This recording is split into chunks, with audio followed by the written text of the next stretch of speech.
Eh bien bonsoir et bienvenue dans ce nouveau numéro de Rencontres hors du commun. Ce soir, j'ai le plaisir d'accueillir Romain Light. Bonsoir Romain. Bonsoir Antoine. Alors Romain, je crois que c'est l'une des premières fois que tu passes sur une chaîne, on va dire, francophone. Donc le public va te découvrir ce soir et on va te découvrir à travers un site web qui s'appelle sacredarithmetic.com avec mon accent un peu franchouillard. Quand on regarde ton site, déjà tu te définis comme un pionnier du développement non décimal, du développement mathématique non décimal.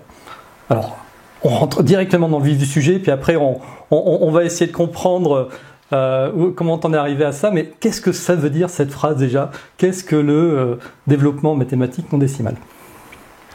Alors déjà, si on commence par les maths, bon, je voulais m'excuser à l'avance.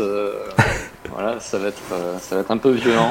Ouais, mais au moins, tu vois, ça va mettre d'entrée de jeu dans l'ambiance. Alors, on va pas parler que de maths, hein, je vous rassure, toute la soirée, mais au moins, vous allez vite comprendre où est-ce qu'on va en venir. Alors comment rentrer dans le vif du sujet? Donc déjà, ce sont pas des mathématiques, c'est de l'arithmétique. Alors, il y a une différence entre l'arithmétique et les mathématiques. Les mathématiques sont très codées. C'est un langage qui est barbant, qui est très élaboré, alors que l'arithmétique, c'est une discipline qui était enseignée depuis la Rome antique, fait partie de la quadrature. Et l'arithmétique, c'est dans la langue des oiseaux, c'est l'art du rythme. C'est à la fois l'art et l'arithmétique. Et l'arithme on est tous les deux des musiciens, donc on sait l'importance du rythme dans l'univers. Et l'art du rythme, ben, c'était surtout quand il est sacré, c'est l'art du rythme qui crée. Donc l'arithmétique sacrée, c'est la manière dont le tout s'organise d'une certaine manière. Et si l'on, par exemple, si on travaille en système décimal, on va s'écarter petit à petit de cette notion arithmétique. Alors, je donne un exemple. Le zéro, si on devait comparer le zéro au réel, le zéro, en fait, pourrait s'apparenter à ce qu'on définit aujourd'hui comme étant le vide. Or, en mécanique quantique, le vide a été déterminé comme composant 99,99999% du réel. Puisqu'en fait, la totalité atomique au niveau au niveau de l'atome, au niveau de la réalité atomique, l'espace qui existe entre les électrons et les protons est tellement immense que, en fait, on peut estimer que la totalité de la matière atomique est en fait vide. Donc, si l'on prend le zéro comme étant l'incarnation de ce vide, et que le 1, en fait, représente un assemblage d'atomes, un élément, ça peut être une voiture, ça peut être une bouteille, bah dans ce cas-là, on compare en fait deux échelles qui n'ont rien à voir. On compare l'échelle du vide non organisé, c'est ce qu'on appelle le vide interstellaire, on va dire, entre deux planètes, par exemple, ou voilà, entre un atome, entre un proton, un neutron et un électron, et le fait d'organiser la matière autour de ce vide. Donc, si on regarde un être humain, par exemple, on va dire, ben voilà, c'est un être humain. Mais en même temps, cet être humain est composé de milliards de cellules. Et ces milliards de cellules sont composées de milliards d'atomes. Donc, tout dépend de la manière dont on va se positionner. Si on se positionne au niveau du vide, le vide, qui peut être comparé au zéro, il fait partie de la totalité de ce qui est. Toute la matière, toute la réalité telle qu'on l'aperçoit, est en fait vide. Donc, si on met le 1 et le 0 côte à côte, ben, ça pose un problème. Parce qu'on perçoit, on enchevêtre en fait une réalité ordonnée, le 1, le 2, le 3, le 4, le 5, avec le 0. Et on les met tous les deux au même niveau. C'est dire que la bouteille et le verre, la bouteille pardon et l'eau sont au même niveau. Alors que l'un est contenu dans l'autre. Donc le vide, par exemple, il compose la totalité de la matière, la totalité de ce qui est. Donc il compose aussi les éléments macro. Et si on commence à dire que le 1 et le 0 sont au même niveau, ben on crée en fait une disharmonie, un décalage. Donc l'idée, ça a été en fait d'essayer d'étudier un peu et de voir comment tout ça se positionnait si on retirait le 0. Et quelle était la perception qu'on pouvait avoir. Donc en tant que musicien, je me suis toujours demandé en fait pourquoi après do, ré, mi, fa, sol, la, si, il y avait encore do, ré, mi, fa, sol, la, si, et encore do, ré, mi, fa, sol, la, si. Il y avait ce principe d'harmonique en fait, qui veut que plus on augmente une fréquence, et plus au bout d'un certain temps, on va retomber sur la même fréquence à ce qu'on appelle l'octave, c'est-à-dire une harmonique supérieure. Et je m'étais toujours demandé pourquoi mathématiquement, dès qu'on faisait 1, 2, 3, 4, 5, 6, 7, 8, 9, 10, 11, 12, 13, en fait on voyait jamais vraiment le 1, 2, 3, 4, 5, 6, 7, 8, 9 revenir. Et c'est le jour où j'ai réalisé en fait ça que je me suis rendu compte qu'en fait qu'on faisait une erreur en mettant le 0 à côté du 1. Et donc en réalisant ça, j'ai réalisé en fait que ce que l'on percevait comme étant 10 pouvait aussi s'appeler la première harmonique de 1. Donc si 10 devient la première harmonique de 1, c'est-à-dire l'octave de 1, donc on pourrait l'écrire différemment, on pourrait écrire 1 avec un petit exposant 1, on va dire, et dire, bah voilà, 10, en fait, c'est la première harmonique de 1. Et dans ce cas-là, 19 serait la seconde harmonique de 1, puisque 9 fait un 10, et qu'en fait, on retombe encore sur 1. Et si on se mettait à développer des arithmétiques basées sur ce système non décimal, eh ben, subitement, il y a des choses étranges qui apparaissent. On voit des choses qui apparaissent et un nouveau langage qui émerge.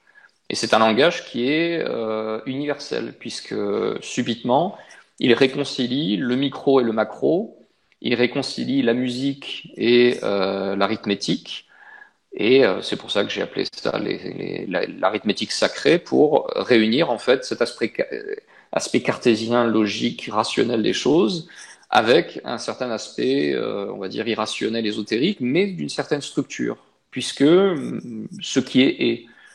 Et à partir du moment où c'est que c'est structuré d'une certaine manière. Donc on ne peut pas nier l'existence de la structure, mais si on ne sait pas la mesurer d'une certaine manière, ben dans ce cas-là, on peut s'en écarter et ne pas voir ce qui est évident en fait.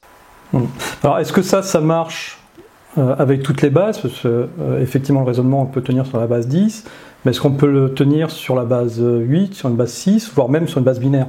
Alors j'ai fait des tests sur des simulations sur plusieurs bases, et en effet on peut voir les mêmes lois réapparaître. À quelques exceptions près, enfin tout dépend en fait de la manière dont on va se positionner, puisqu'au niveau de la matière, en fait, les lois qui sont énoncées dans la matière sont des lois universelles, c'est-à-dire des lois qui se foutent éperdument de la manière dont on va les quantifier, mesurer, puisqu'en fait les nombres sont là juste pour mesurer en fait. Ce qui est important en fait, ce n'est pas la mesure que l'on fait, c'est la loi qui émerge de cette mesure. Et donc une fois qu'on commence à travailler avec les lois, et essentiellement géométriques, par exemple, quand on dessine un triangle, si on prend un triangle comme ça, que ce triangle soit comme ça, ou qu'il soit comme ça, ou qu'il soit comme ça, les angles feront toujours 60 degrés. Toujours les angles d'un triangle, un triangle équilatéral, où la somme des trois angles fera toujours 180 degrés, peu importe la taille dont il fera, basé sur une base 360 degrés, bien sûr, qui peut être aussi discutable. Mais l'idée, c'est de dire que peu importe la manière dont on va le mesurer, la dimension et la forme sera identique. Et c'est la réalité dans laquelle on vit. La réalité dans laquelle on vit est une réalité de forme. La distance, la mesure, tout ça, ça n'a pas vraiment d'importance au niveau du réel. Un pommier se fout de savoir s'il va générer 500 pommes ou 800 pommes ou 2000 pommes. C'est la manière dont les pommes sont générées, la manière dont les branches poussent et la manière dont l'énergie va passer à travers le pommier qui va faire que il va s'inscrire dans la forme ou pas. D'accord. Alors, avant d'aller plus loin dans ce que tu veux développer et sur ce vers quoi ça t'a amené, on va dire comme raisonnement, peut-être comme philosophie, tu nous diras si c'est le terme que tu emploies ou pas. On va faire un petit retour en arrière. Et puis on va essayer de comprendre comment est-ce que tu en es arrivé à te construire ce raisonnement, peut-être de découverte en découverte, d'expérimentation en expérimentation. Déjà on va te situer. Donc toi actuellement tu vis depuis plusieurs années en Australie, tu es basé en Australie. À Sydney, ouais. C'est ça. Tu as un cursus qui est quand même assez multiple. Donc pas forcément scientifique à la base, hein. T'as fait prépa Sciences Po, prépa ENA, après t'as bifurqué, je crois que t'as fait un peu de droit aussi, quelque chose comme ça. En réalité, t'es ce qu'on appelle un touche-à-tout, un passionné, tu veux expérimenter tous les domaines, parce que tu considères que finalement tout s'imbrique. Pour pouvoir comprendre l'univers, il faut étudier l'univers dans sa globalité et pas qu'une seule branche. Oui, tout à fait, tout à fait. Pour moi, enfin, j'ai toujours ressenti depuis que j'étais petit que on faisait une grosse erreur à séparer les choses et beaucoup dans la culture française aussi, une notion de catalogue. Mais enfin bon, dans toutes les cultures, on va dire européennes, on va dire cette manière de dire bon, qu'est-ce que tu es, qu'est-ce que tu fais, comme si le travail pouvait définir qui on était. Euh, oui, je pense être curieux de tout et pour être curieux de tout, il fallait tout connaître, tout savoir, tout tester d'une certaine manière et même tout remettre en question. Donc ouais, j'ai fait des savoirs classiques. Et puis après, je me suis rendu compte qu'il y avait quand même beaucoup de mensonges et j'ai passé les 6 dernières années de ma vie à questionner à peu près tout ce que j'avais appris pour essayer de le retourner complètement en fait. Et je me suis rendu compte qu'il y avait un univers caché derrière ce qu'on m'avait appris et que le savoir en fait était plutôt quelque chose qui se ressentait plutôt que quelque chose qui se transmettait. Et maintenant, bah, j'ai développé ma capacité de ressentir au point de grosso modo être capable de ressentir si quelqu'un me raconte des salades ou pas, quoi. Peu importe le domaine, en fait. Hein, peu importe le domaine. Et puis après, petit à petit, eh ben, par le truchement d'une espèce d'éveil spirituel, j'ai commencé à recevoir des informations. Et c'est de là qu'est arrivé ces arithmétiques sacrées. Elles sont arrivées, en fait, par channeling, on va dire, canalisation, on dit en français, je crois. Et au début, j'ai pas compris ce que c'était. J'ai pas compris ce que c'était puisque j'avais jamais vu ça nulle part. Euh, cette espèce de symbole mathématique avec ce triangle pointe en haut, triangle pointe en bas et ces chiffres tout autour. J'avais vu ça nulle part et j'ai toujours vu ça nulle part. J'ai cherché un peu partout depuis 6 ans et aucune trace de ça, ni dans les écrits ésotériques, ni ailleurs. Il y a, il y a- j'ai trouvé des traces de ce savoir dans les mathématiques védiques en Inde. Quelqu'un m'a dit oui, ça ressemble beaucoup à des mathématiques védiques, mais j'ai jamais étudié ça, donc peut-être une vie antérieure, j'en sais rien. Mais voilà, c'est arrivé. Et puis c'est un comment dire, c'est un symbole qui ouvre des portes. Dès qu'on se met à se concentrer un peu dessus, ben subitement il y a des choses qui s'ouvrent. Et puis après voilà, il y a un chemin. Et puis ce chemin amène à d'autres révélations, d'autres compréhensions, jusqu'à un travail ésotérique qui finalement a résolu en fait tout cet aspect-là et m'a permis de réaliser en fait qu'est-ce que je voyais mais que je n'étais pas capable d'expliquer. Donc là maintenant, je suis capable beaucoup plus facilement de l'expliquer avec des mots, on va dire plus clairs et surtout d'en voir toutes les répercussions à presque tous les niveaux de la création. Donc là, Romain, c'est ce symbole-là que je suis en train d'afficher en bas. Alors, si tu peux nous l'expliquer en quelques mots. Donc c'est ce symbole-là que tu as reçu par canalisation. Voilà, c'est ce symbole-là que j'ai reçu, que j'ai pas compris tout de suite. Il m'a fallu presque 1 an et demi pour être capable d'en comprendre la profondeur, et puis d'en voir la répercussion surtout, et de voir qu'est-ce qui émerge de ça. Alors, et qu'est-ce qui émerge de ça? Parce que moi, quand je le regarde comme ça, je vois des triangles de toutes les couleurs, dans des positions différentes. Alors, Il y a un langage, il y a déjà un langage. Donc il y a un langage de forme par les différents nombres qui sont inscrits. Donc si tu prends par exemple le triangle rouge, donc tu as 3 chiffres qui sont associés au triangle rouge, le 1, le 4 et le 7. Et donc le 1, en fait, le 1, le 4 et le 7 ont comme rapprochement d'être tous créés à partir de lignes droites. Ce sont des lignes droites, systématiquement, par rapport au 2, 5, 8, par exemple. Et en fait, dans les principes ésotériques, on te dit que, en fait, le principe de dualité de base, tu as l'horizon, et puis au-dessus de l'horizon, tu as le ciel et le soleil. En dessous de l'horizon, tu as la mer et la terre. Donc l'horizon, en fait, c'est ce qui sépare ce qui est en haut de ce qui est en bas. Et donc si tu prends par exemple, on va prendre ma main puisque j'ai pas d'autre chose. Donc ça, on n'a qu'à déterminer que ça c'est l'horizon.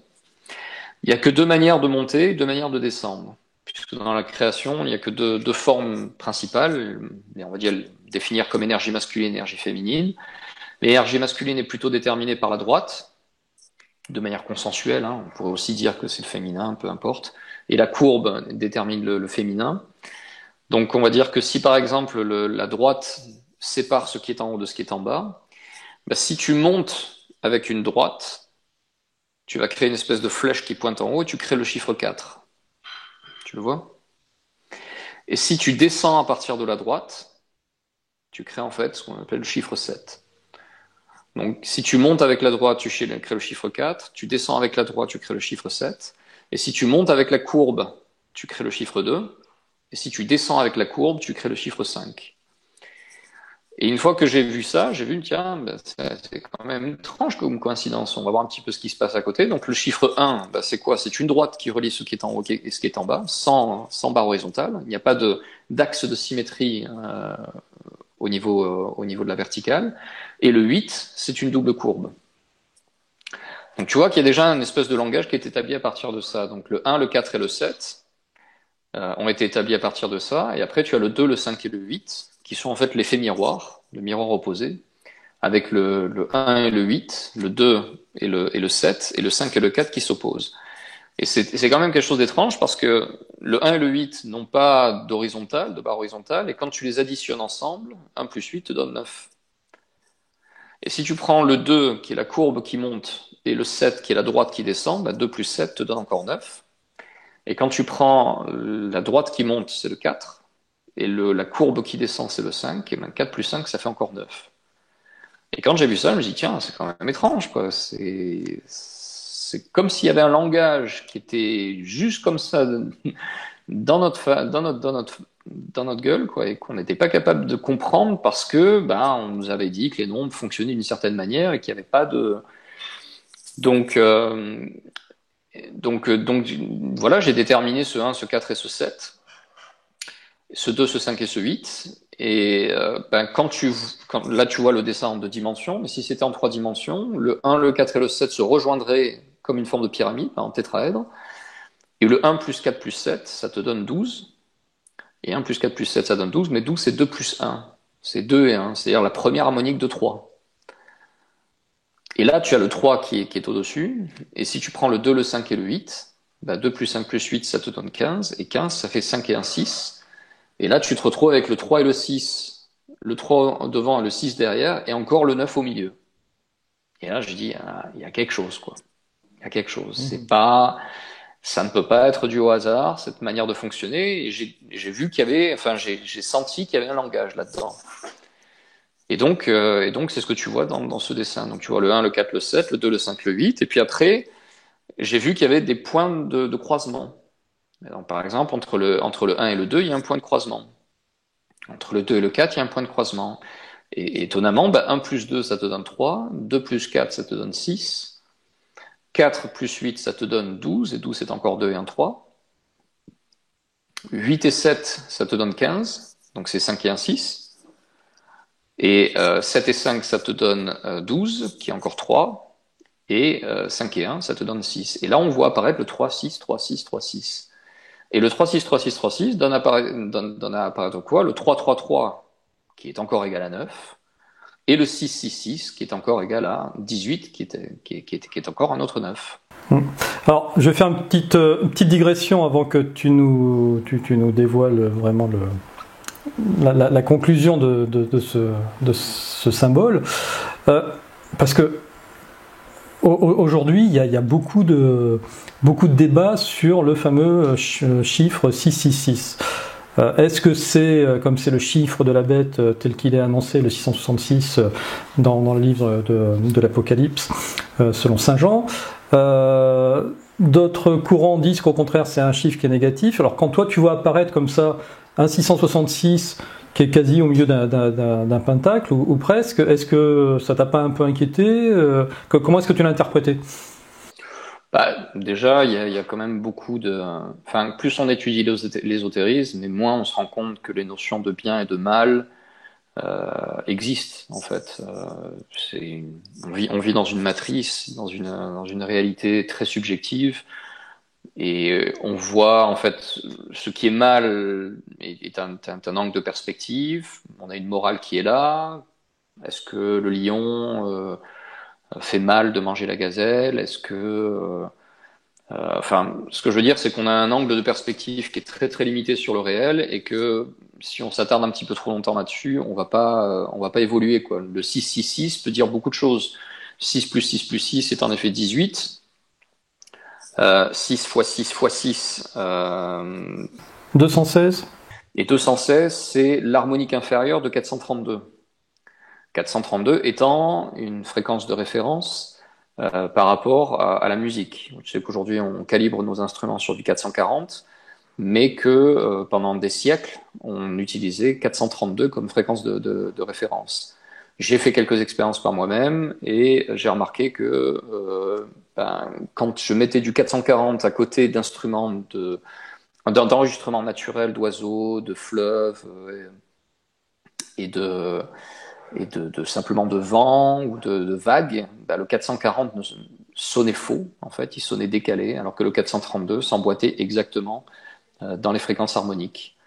Et donc là, le 216, le 6 fois 6 fois 6, donc le 6 au cube, 216, c'est l'harmonique inférieure du 432. Donc il n'est pas à 432, il est en dessous du 432. On pourrait aussi dire que c'est le chiffre de la bête parce qu'il est l'harmonique inférieure au 432.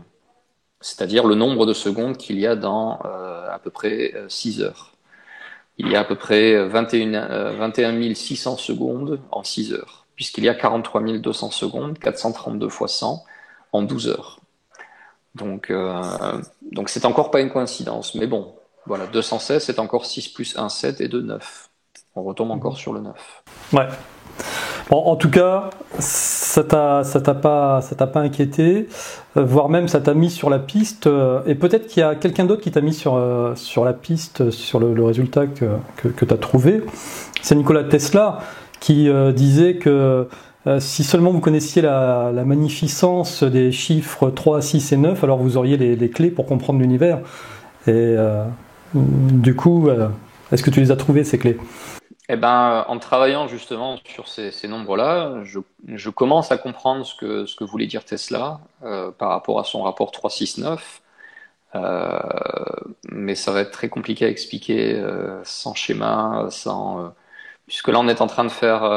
Je travaille avec quelqu'un qui est proche de Nassim Haramein, et Nassim a encore un peu de mal avec tout ça, quoi. On essaye de l'aider à avancer sur ces plans-là, parce que je sais pas si tu es familier avec le travail de Nassim, oui. Un petit peu. Un petit peu. Et Nassim est en train de révolutionner, on va dire d'une certaine manière, la physique moderne, avec le rapprochement d'une théorie géométrique en relation avec la physique quantique. Et est en train de développer une théorie qui réunirait en fait l'infiniment petit, l'infiniment grand. Et c'est une première approche. L'approche après, ce sera en effet de permuter une approche basée sur des constantes et sur le rapport entre la physique quantique et la géométrie, et de l'amener dans ces principes, en fait. Ce sont des principes arithmétiques et principes universels. Ils ne sont pas plus arithmétiques qu'autre chose, ils sont universels. C'est-à-dire qu'ils s'appliquent aussi bien aux plantes qu'aux humains, qu'à la gravité, qu'aux planètes, qu'aux atomes. Ces principes-là s'appliquent à la totalité de la création, y compris à la physique quantique, avec sa complexité en termes de probabilité. Mais je me rappelle plus ta question. Ma question, c'était donc 369, voilà, les 369 de Tesla. Du coup, ça t'a permis d'arriver à la conclusion, peut-être de là où je t'ai interrompu tout à l'heure, quand donc tu faisais la description du milieu de cette figure, hein, où tu avais 36, 36, 36, pour arriver au centre de ta figure à 9. Donc ça t'a permis d'arriver à quelle conclusion ? Le 3, le 6, 3, 6, 3, 6, Donc créer le 3-3-3 qui, si c'était un tétraèdre, donnerait un 9, et le 6-6-6 qui, s'il était un tétraèdre, donnerait un 18 qui serait un autre 9. Créer en fait ensuite une autre dimension, puisque l'intersection du 6 et du 3 crée en fait un 9-9-9-9-9-9-9. Et donc, ce que j'ai compris quand j'ai vu ce signe, c'est qu'il existait en fait 3 niveaux dans la création. Le niveau du 9, que l'on va appeler le niveau unitaire, c'est l'unité en fait, l'aspect unitaire, qui a aussi des nuances, puisqu'il est à la fois 9 et 0 en même temps. Le 9 est en fait le tout, et le 0 est le rien d'une certaine manière. On pourrait voir en fait le 0 comme étant l'absence d'ordre, c'est de la matière, c'est du vide non organisé, et le 9 comme étant le tout organisé. Mais le tout organisé n'existe pas dans cette réalité. Donc il est dans une dimension différente. Le 3 et le 6 sont en fait les intermédiaires, c'est l'aspect dual. Le 3-6, 3-6, 3-6 crée en fait une dualité. Et ensuite on aboutit à la Trinité. Et la Trinité, c'est le 1-4-7 et le 2-5-8. Et ce 1-4-7-2-5-8, étrangement, on retrouve des peintures dans l'art chrétien. Il y a notamment des portraits dans certaines églises en Espagne, que j'ai retrouvé d'ailleurs, où on voit un moment un portrait du Christ assez étrange, avec un visage sur la gauche, un visage sur la droite et un visage au centre.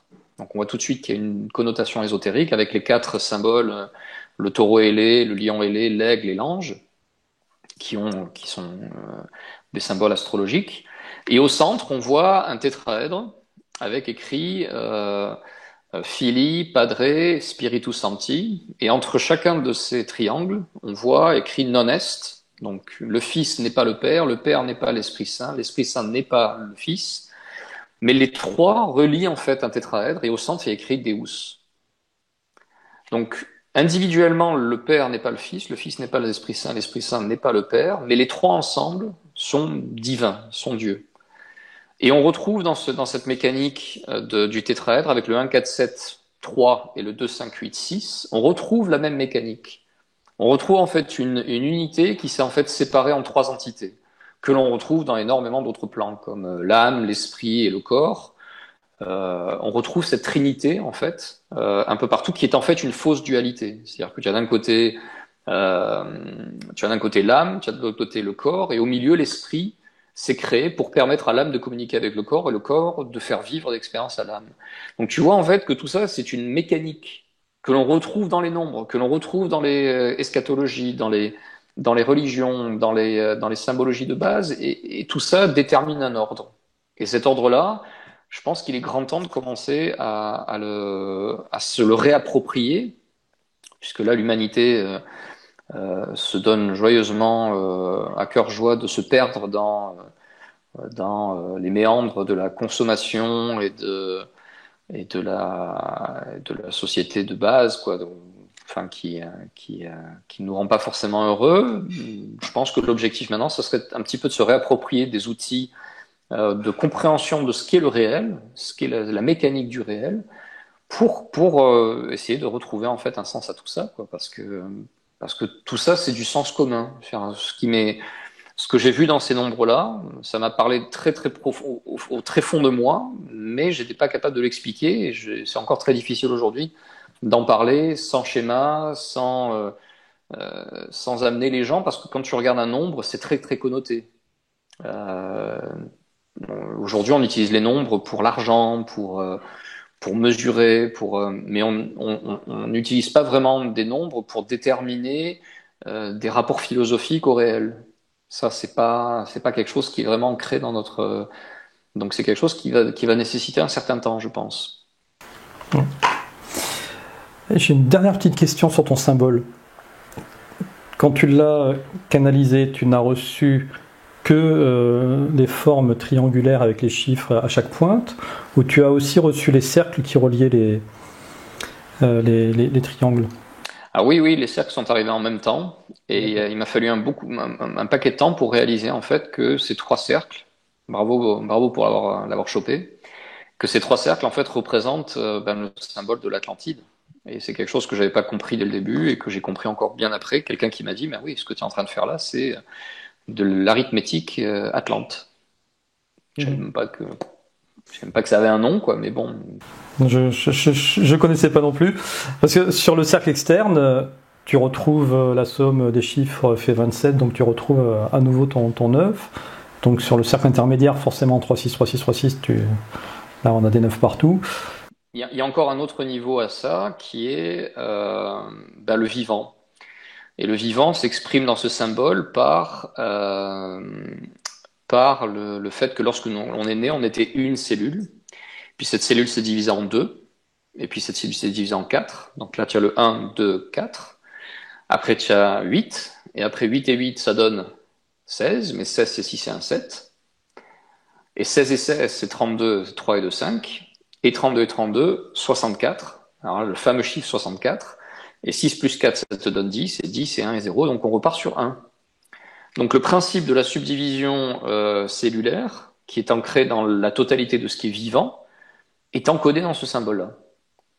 Et c'est encore pas un hasard que dans la Bible, le monde a été créé en 7 jours, il a été créé en 6 jours, et le 7e jour, Dieu se reposa. Donc là, on voit en effet les 6 étapes de la création avant d'arriver à une nouvelle harmonique. Le 64 étant une harmonique de 1, et la 6e étape de la division cellulaire qui, comme par hasard, lorsque les deux gamètes se sont rencontrées et se sont subdivisées 6 fois, quand elles arrivent à 64 cellules, c'est là que les cellules se spécialisent en cellules souches, qu'elles deviennent des cellules souches de reins, de cœur, Donc on trouve des étranges coïncidences, comme quoi, voilà, pourquoi ce 6 apparaît là, pourquoi le 6 détermine ce que l'on voit sur l'écran, qui est un hexagramme. Et cet hexagramme, il a des propriétés. Si on regarde les angles de l'hexagramme, on retrouve des correspondances avec les unités de temps. Si on prend les triangles qui sont générés par cet hexagramme, on voit apparaître la fleur de vie, on voit apparaître énormément de coïncidences qui sont encodées dans notre société, mais dont on n'est pas forcément très aware. Ouvert. Ouvert à tout ça. Est-ce que tu vois le 0, toi, dans ta figure ou pas? Alors ça, c'est d'autres recherches que j'ai fait après qui m'ont amené en fait à découvrir la vraie nature du 0 et le vrai positionnement du 0. Mais ça va être très compliqué à expliquer sans schéma. Parce qu'après, j'ai exploré d'autres figures géométriques, j'ai exploré le carré, j'ai exploré le pentagone, le pentagramme, par rapport à cette arithmétique sacrée. Et il y a énormément de choses, d'informations qui sortent. Énormément d'informations, puisque tout n'est que de l'information. Est-ce qu'au final, des fois les solutions les plus simples sont les solutions les meilleures? Est-ce qu'au final, le 0, c'est pas tout simplement le premier cercle qui englobe le tout, qui englobe tous les chiffres, et qui est le 0? Et donc, ce qui signifierait que le tout serait à l'intérieur du 0. Pas forcément, parce que le 9 n'existe pas dans cette dimension. Le 3 et le 6, la meilleure façon de l'exprimer, c'est le pôle magnétique. Par exemple, pôle nord, pôle sud, 3, 6. Tu as le pôle nord, par exemple, c'est une énergie centrifuge, donc on va l'appeler masculine, puisque c'est ce qui va chasser, ce qui va partir du centre et qui va aller vers l'extérieur, de l'intérieur vers l'extérieur. Centrifuge. Et féminin, c'est centripète, c'est ce qui part de l'extérieur vers l'intérieur. Donc, dans chaque aimant, tu as un pôle qui va sortir et un pôle qui va rentrer. Tu as une énergie qui va sortir, une énergie qui va rentrer. Une énergie masculine, une énergie féminine. Donc, le 3 et le 6 sont dans une dualité, mais une dualité binaire, duale.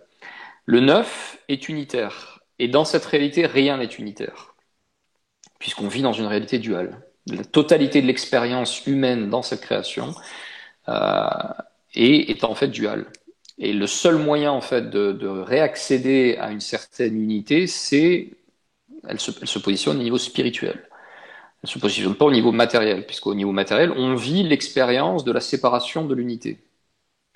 Ok, donc ce 9-là symbolise ça, et ce 9 symbolise le tout, mais le tout ne pourrait pas exister sans le rien. Donc le 0 symbolise en effet le rien, l'absence de tout, et le tout est symbolisé par ce 9. Donc, et d'ailleurs, si tu fais attention, le 9, en fait, c'est un 0 avec une petite queue. Et selon moi, en fait, la compréhension que j'en ai, le 9 est en fait une espèce de spirale ascendante. Tu vois, le 9, c'est une spirale qui monte, alors que le 6 est une spirale qui descend. Et le 3, si on le regarde en 3 dimensions, en fait, le 3, c'est tout simplement le passage de l'un à l'autre. C'est le passage du 6 au 9. Donc, dans leur géométrie, dans leur structure. Donc, je verrais pas le 0 comme étant ce qui encode le tout, puisque le 0 est une réponse au 9. C'est parce que le 9 existe que le 0 existe, mais on ne peut pas expérimenter le 9 dans cette création. On ne peut expérimenter que le seuil, puisque le 0, en fait, c'est ce qui sépare aujourd'hui ce qui est au-dessus de ce qui est en dessous. C'est-à-dire le plus 10 degrés, moins 10 degrés. Le 0, en fait, c'est l'état d'équilibre entre les deux. On en revient à cette trinité. Si le plus 10 est un élément, le moins 10 est le deuxième élément, le 0 sera cette trinité qui va réunir les deux aspects. Donc c'est le point d'équilibre entre les deux. Donc je ne parle pas, lorsque je parle du rien, je ne parle même pas du 0, parce que le 0, dans cette réalité, on l'associe au vide, et on sait très bien que le vide n'est pas vide en fait. Il est plein d'énergie, il est plein de tout, mais d'un tout que l'on ne peut pas appréhender. Je ne sais pas si c'est très clair. Si, si. À mon avis, on en a peut-être perdu la moitié en route, mais c'est pas grave. Hein, Désolé. Hein. Ceux qui restent, voilà, restez jusqu'au bout parce que il y a encore plein d'autres thèmes à voir avec Romain. Alors, une chose que j'arrive pas encore à percevoir, Romain, c'est comment est-ce que la compréhension que moi je trouve géniale, hein, ton interprétation, parce qu'en plus c'est très cohérent et ça me parle beaucoup. Comment cette interprétation de ce symbole, après, t'arrives à en faire quelque chose dans ta vie au quotidien. Je ne sais pas si t'arrives à appliquer un quelconque raisonnement par rapport à ça dans ta vie au quotidien. En tout cas, une chose est sûre, c'est que du coup, tu t'arrêtes pas là tes recherches, tu vas essayer de butiner un petit peu comme ça sur tous les plans. Donc tout à l'heure on a parlé de musique hein, sur les 432 Hz. On va parler dans quelques instants de tes recherches sur l'énergie libre par exemple. Tu fais aussi des recherches sur la monnaie, on va dire la monnaie unique, la monnaie de type Bitcoin, voilà. Donc, pour revenir à ma question initiale, est-ce que la compréhension de ce symbole, ça t'apporte quelque chose au quotidien déjà? Alors, la compréhension de ce symbole au quotidien m'a permis déjà de comprendre et d'appréhender ce qui était enseigné dans les écoles hermétiques comme étant les 9 principes, les 8 principes de la création. Et ces 8 principes-là ont vraiment apporté une paix. On va dire, on va le définir comme ça, puisque ça fait 3 ans maintenant que je l'enseigne en Australie. Ça apporte une paix à tous ceux qui arrivent à intégrer ces savoirs-là, puisque c'est pas évident, ça nécessite quand même un certain travail, puisque c'est une reprogrammation, une reperception du réel organisée autour de ces principes. Et ces principes sont évidemment manifestés dans ce symbole. Et c'est lorsque j'ai déterminé, par exemple, qu'il existait une énergie masculine, une énergie féminine, une courbe, une droite, un haut, un bas, une dualité, et ben en fait, je me suis rendu compte plus tard que tout ça était en fait des principes ésotériques, et que ces principes ésotériques, si on les connaît, si on les maîtrise, si on les intègre, eh bien, le monde nous paraît quand même beaucoup plus sensé, rationnel, cohérent. Puisqu'en fait, c'est une boussole. Voilà, c'est une boussole que l'on peut utiliser à n'importe quel élément, événement de sa vie. Et c'est cette boussole qui me permet de déterminer très facilement si quelqu'un est dans le vrai ou si quelqu'un raconte n'importe quoi, puisque ces principes-là s'appliquent à la totalité du vivant, de ce que j'en ai perçu jusqu'à maintenant, quoi. J'ai beau appliquer ça à la chimie, à la physique, à la géométrie, à la politique, à l'histoire, à l'économie. Enfin, ces principes-là s'appliquent absolument à tous les aspects de la création. Donc, oui, ils me servent évidemment pas le symbole lui-même. Le symbole lui-même m'a servi au début quand je le comprenais pas de manière intuitive. Je comprenais ce langage avec cette façon de se répondre, mais maintenant que je l'ai intégré au travers de ces 8 principes ésotériques, maintenant du coup ça me permet, on va dire, d'avancer beaucoup plus vite, quoi.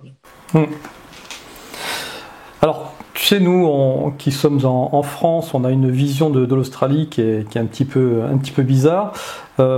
Et on se dit qu'il y a quelque chose de très mystique là-bas à voir avec les aborigènes, hein, le fameux rocher rouge, je sais plus son nom, tu vas me le nommer.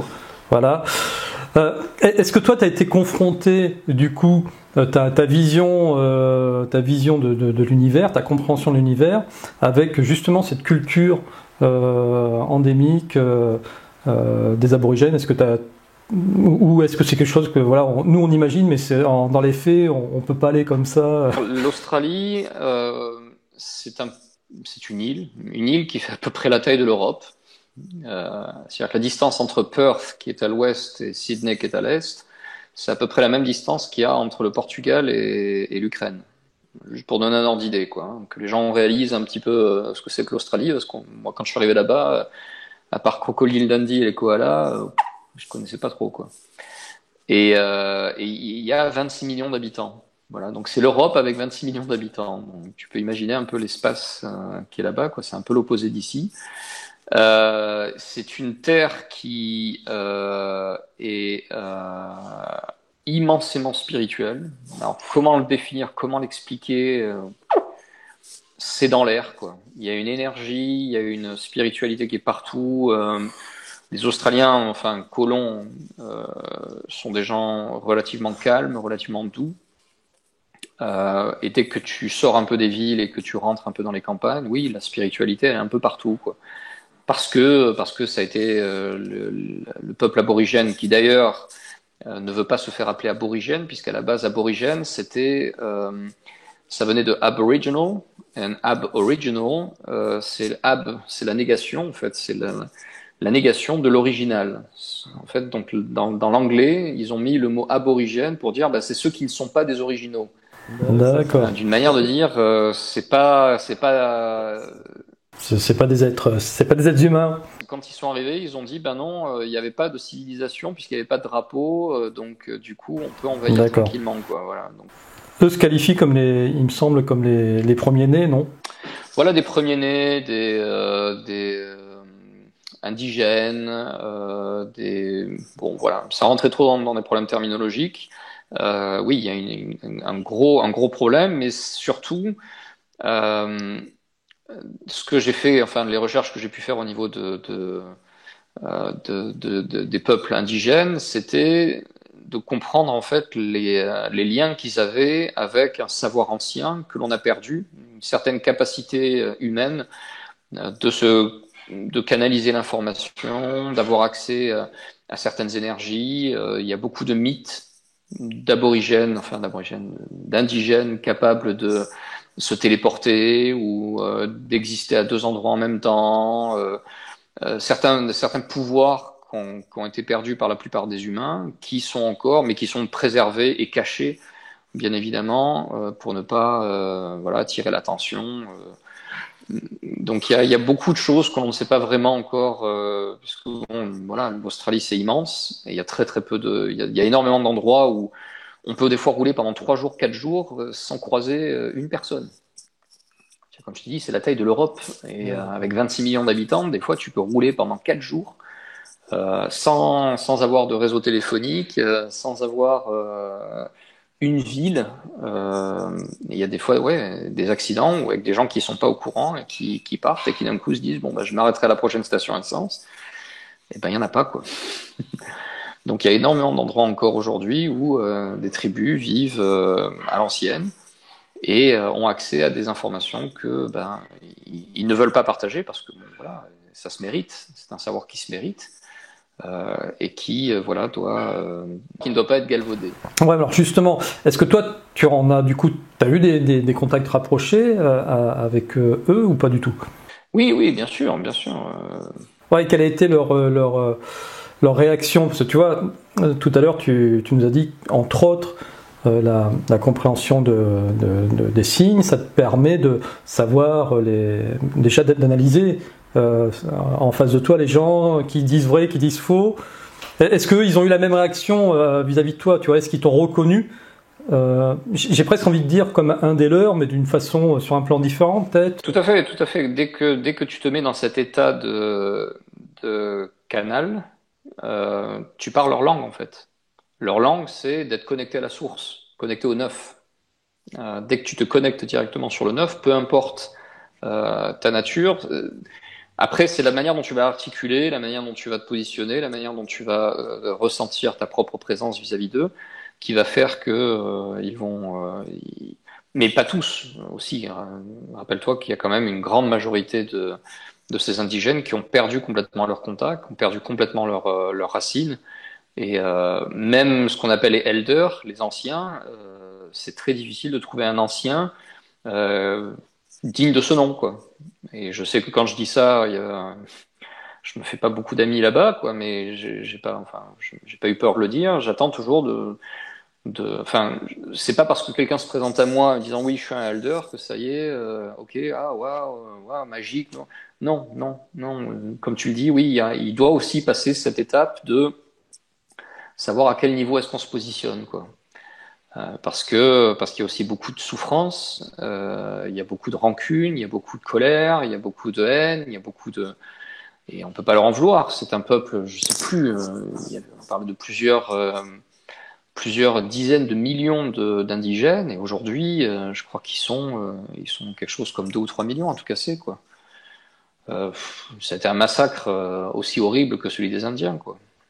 La seule différence, c'est qu'il y avait beaucoup moins de monde et qu'en Australie, il y a beaucoup moins de monde. Donc, ils ont encore des espaces pour eux. Mais bon, il faut faire gaffe parce que le gouvernement, il ne voit pas toujours dans cette vue-là. Donc, c'est vrai que c'est pas toujours évident de rencontrer les bons indigènes. Et c'est pas toujours évident de pouvoir avoir une discussion à un certain niveau, quoi. Ouais. Alors Romain, on va continuer sur ton site. Parce que du coup, en visitant ton site, moi j'ai découvert des expériences que tu as filmées, que tu as mis en ligne, que j'ai trouvé d'ailleurs certaines super dangereuses, sur donc l'énergie libre. Alors, je sais pas, par exemple, il y a une vidéo qui s'appelle Cold Fusion. Si on peut prendre celle-ci si tu veux. Qu'est-ce que tu essayes de faire? C'est quoi ton objectif à travers ça? Ben, mon objectif à l'époque, c'était, voilà, il y a à peu près 6 ans en arrière, j'ai fait ma chute, on va dire. Je suis tombé de l'échelle sociale, de l'échelle économique, de mes illusions, quoi. Et c'est là que j'ai décidé en fait de réapprendre le monde au travers de ma propre capacité de perception et de ressenti. Et l'expérience du réel était importante. C'est-à-dire qu'aujourd'hui, le seul moyen d'être libre, c'est de retirer ses peurs. Et le seul moyen de vaincre ses peurs, ben, c'est de les mettre à l'épreuve, quoi. Et donc, j'ai fait des expériences sur l'eau, puisqu'à l'époque, je faisais des recherches sur ce qu'on appelle le gaz de Brown ou le HHO. Donc, j'ai fait des expériences là-dessus. Et puis, bon, en faisant des expériences, j'ai testé des choses, puisqu'à l'époque, euh, j'étais encore en mode, ouais, bon, les scientifiques, bougez-vous le cul. C'est pas si compliqué que ça de faire des expériences qui démontrent que cette loi de la conservation de l'énergie, telle qu'elle est énoncée, ne veut rien dire. Puisqu'en fait, conservation de l'énergie dit que l'énergie se conserve. C'est très bien qu'elle se conserve. Dans ce cas-là, pourquoi est-ce qu'on s'emmerde à la produire si elle se conserve? Qu'est-ce qu'on attend pour la préserver? Qu'est-ce qu'on attend pour et il dit non, non, mais elle veut dire en fait qu'on ne peut pas créer plus en sortie qu'en entrée. Ça, je dis ça, c'est une absurdité. Quand on fait un peu de musique et qu'on connaît le phénomène de résonance, et qu'on voit qu'un tout petit corps est capable de produire un son qui va être des fois audible à 1 kilomètre de distance, on sait bien que le contexte et l'environnement changent la totalité de l'expérience. Donc déterminer une loi qui va s'appliquer qu'à un certain aspect du réel, c'est pas une loi. Là, on parle pas de loi, on parle de loi des hommes. Mais on ne parle pas de la loi. Les lois, c'est voilà, éventuellement la conservation de l'énergie. Ok, l'énergie se conserve, rien ne se crée, rien ne se forme, tout se transforme, très bien. Mais dans ce cas-là, la transformation n'induit pas forcément une perte, elle induit une métamorphose. Donc dans ce cas-là, on n'a qu'à jouer avec ces métamorphoses, recycler. On sait que quand on recycle les choses, il n'y a pas forcément de perte, puisque la notion de perte est un concept assez compliqué à expliquer dans la réalité, puisque rien ne se perd en fait, tout se transforme. Et donc j'ai fait des tests, j'ai fait des expériences avec des générateurs électriques, avec de l'eau. Ça a effrayé un petit peu ma femme à l'époque, mais bon, voilà, on a survécu. Et puis voilà, j'ai fait des tests qui démontraient que très clairement, il y avait d'autres manières de produire de l'énergie. Mais je suis pas le seul. Hein. Après, j'ai repris le travail j'ai refait l'expérience de Christophe Dumas sur la boule, voilà, parce que comme d'habitude, quoi. Quelqu'un disait quelque chose, ça avait l'air bizarre, ça avait l'air impossible, et puis bon, on le teste, et puis ça marche. Et puis bon, voilà, c'est encore un savoir de plus, encore une expérience de plus, une compréhension de plus. Donc c'était pas, c'était vraiment pour tester le réel, et puis une fois qu'on s'est confronté à ces peurs, parce que mélanger de l'électricité et de l'eau, surtout pas, voilà, on a été un peu tous traumatisés par Claude François, donc l'idée c'était voilà, on a tous un peu cette peur. Je crois que c'est exactement ça quand je te vois mettre les doigts dans l'eau avec cette boule que tu as branchée. Je me dis, mais il est fou. Et c'est l'idée de Claude François. Hein, Mais exactement ça, c'est toutes ces peurs, tous ces programmes qui nous empêchent en fait de faire des expériences du réel, et c'est encore de l'ego, quoi. C'est l'ego qui nous dit non, non, va surtout pas là. Et moi, j'en avais un peu marre à l'époque que mon ego me dise quoi faire et quoi pas faire. Donc j'ai dit, tu fermes un peu ta gueule, c'est moi le patron ici, et si j'ai envie de décider des trucs, si j'ai envie de m'esquinter la gueule, je le ferai. Et puis j'ai fait, puis je me suis rendu compte, en fait, il y avait beaucoup de choses qui étaient, voilà, j'ai travaillé beaucoup avec l'électricité haute tension. Je sais pas si tu as vu cette expérience où je fais passer du courant à travers ma femme, mon père, et qu'on allume des ampoules dans les mains, on tient les ampoules et les ampoules s'allument dans nos mains, quoi. Bon, c'est l'expérience que Tesla a fait il y a une centaine d'années, Ouais, et c'est ça. voilà. Hein. Il n'y a pas à en avoir peur, quoi. C'est des choses qui et du coup ça apporte des connaissances et ça permet de valider ou d'infirmer si ces principes sont réels ou pas. En tant que responsable de chaîne, moi je suis quand même obligé de dire attention si vous amusez à reproduire ce genre d'expérience. C'est pas non plus sans risque. Romain n'a pas fait ça n'importe comment, il a étudié un certain nombre de choses. Donc voilà, faites pas n'importe quoi non plus, parce qu'il y en a quand même aussi qui peuvent rester sur le carreau. Mais là c'était l'expérience de l'électricité froide. En fait, c'est un concept que Tesla avait émis plusieurs fois. L'électricité froide, qu'est-ce que ça veut dire? En fait, oui, comme dans la totalité de ce qui est, il y a toujours une polarité. Dans ce cas-là, il y a une électricité chaude et une électricité froide. L'électricité qu'on utilise pour allumer une ampoule, par exemple, est une électricité qu'on va qualifier de chaude parce qu'elle est en dessous d'un un seuil de fréquence, 60 Hz, 50 Hz. On est en dessous d'un certain seuil de fréquence. Et cette électricité-là va entraîner des frictions avec la matière. Et cette friction-là est en effet dangereuse parce que si on augmente la puissance de ce courant en maintenant sa fréquence, oui, on peut tuer quelqu'un facilement, quoi, en effet, puisque ça va opposer une résistance à la matière elle-même, à la matière atomique, et peut en effet accélérer cette matière au point de la faire brûler et de la détruire. Là, l'expérience que j'ai fait, je travaillais avec des fréquences plutôt autour des 3000 Hz. On n'est pas du tout aux 50-60 Hz qu'on trouve dans son grille-pain, par exemple. Donc à 3000 Hz, le courant a une toute autre réaction. Et la science te dit que oui, il se met à passer sur la matière, autour de la matière. C'est des explications un peu vagues que pas tout le monde n'arrive véritablement à comprendre. Et il y a très peu d'expériences qui sont faites là-dessus. Et c'est ça qui m'a un petit peu mis la puce à l'oreille. Comment se fait-il que on a du mal à travailler avec de la haute tension et de la haute fréquence? Parce que c'est soit on travaille avec de la haute tension, basse fréquence, soit on travaille avec de la haute fréquence et de la basse tension, mais il n'y a pas vraiment de travaux qui sont faits sur la haute tension, haute fréquence. Et donc j'ai fait des travaux là-dessus, j'ai fait même des vidéos qui montrent comment utiliser les transformateurs EDF pour produire de l'électricité à partir du vide. Voilà, parce que les transformateurs EDF ont des facultés un peu étranges. C'est un brevet qui avait été déposé par Tesla, qui a jamais été modifié en presque 100 ans, je crois. Et parce que à chaque fois, c'est comment il s'appelle Edison. C'est pas Edison, c'est l'autre, son collègue qui avait racheté tous ses brevets, Westinghouse. C'est Westinghouse qui avait acheté ses brevets et qui renouvelle les brevets tous les 20 ans en changeant un micro-truc pour éviter que qui que ce soit, puisque ce sont les mêmes transformateurs qui sont utilisés partout sur la planète, à quelque chose près, quoi. C'est-à-dire les dimensions changent un petit peu, les formes changent un petit peu, mais le transformateur, qui est d'ailleurs un grand mystère, étrangement un grand mystère, personne ne sait vraiment comment ces transformateurs fonctionnent, qui les produit, comment il les produit. Là, c'est quand les gens font des études d'électricité, on n'en parle jamais. C'est le gros point d'interrogation. Et en fait, ben, une fois qu'on travaille un peu dessus et qu'on regarde ce qui est à l'intérieur, ben, ça laisse un peu perplexe parce il y a un peu rien du tout dedans. Donc, comment ça fonctionne ce truc? Comment on transforme du courant haute tension en du courant basse tension pour les maisons simplement avec ce genre de petit gadget qui est composé essentiellement d'huile et de tiges de cuivre et des tiges de zinc ou tiges d'aluminium. C'était un peu étrange, mais tous ces savoirs-là donnent des informations qui te permettent de valider ou de confirmer ou de ne pas confirmer certaines lois. Et notamment cette loi de dualité qui veut que s'il existe une électricité chaude, il doit exister une électricité froide, puisque l'électricité n'est pas neutre. Et peut-être qu'il existe en effet un courant neutre. J'ai pas encore fait des recherches à ce niveau-là, mais il pourrait y avoir aussi un point, un seuil, qui doit certainement être un ratio entre la tension et la fréquence, qui puisse créer une espèce de courant neutre qui doit certainement avoir des fonctions.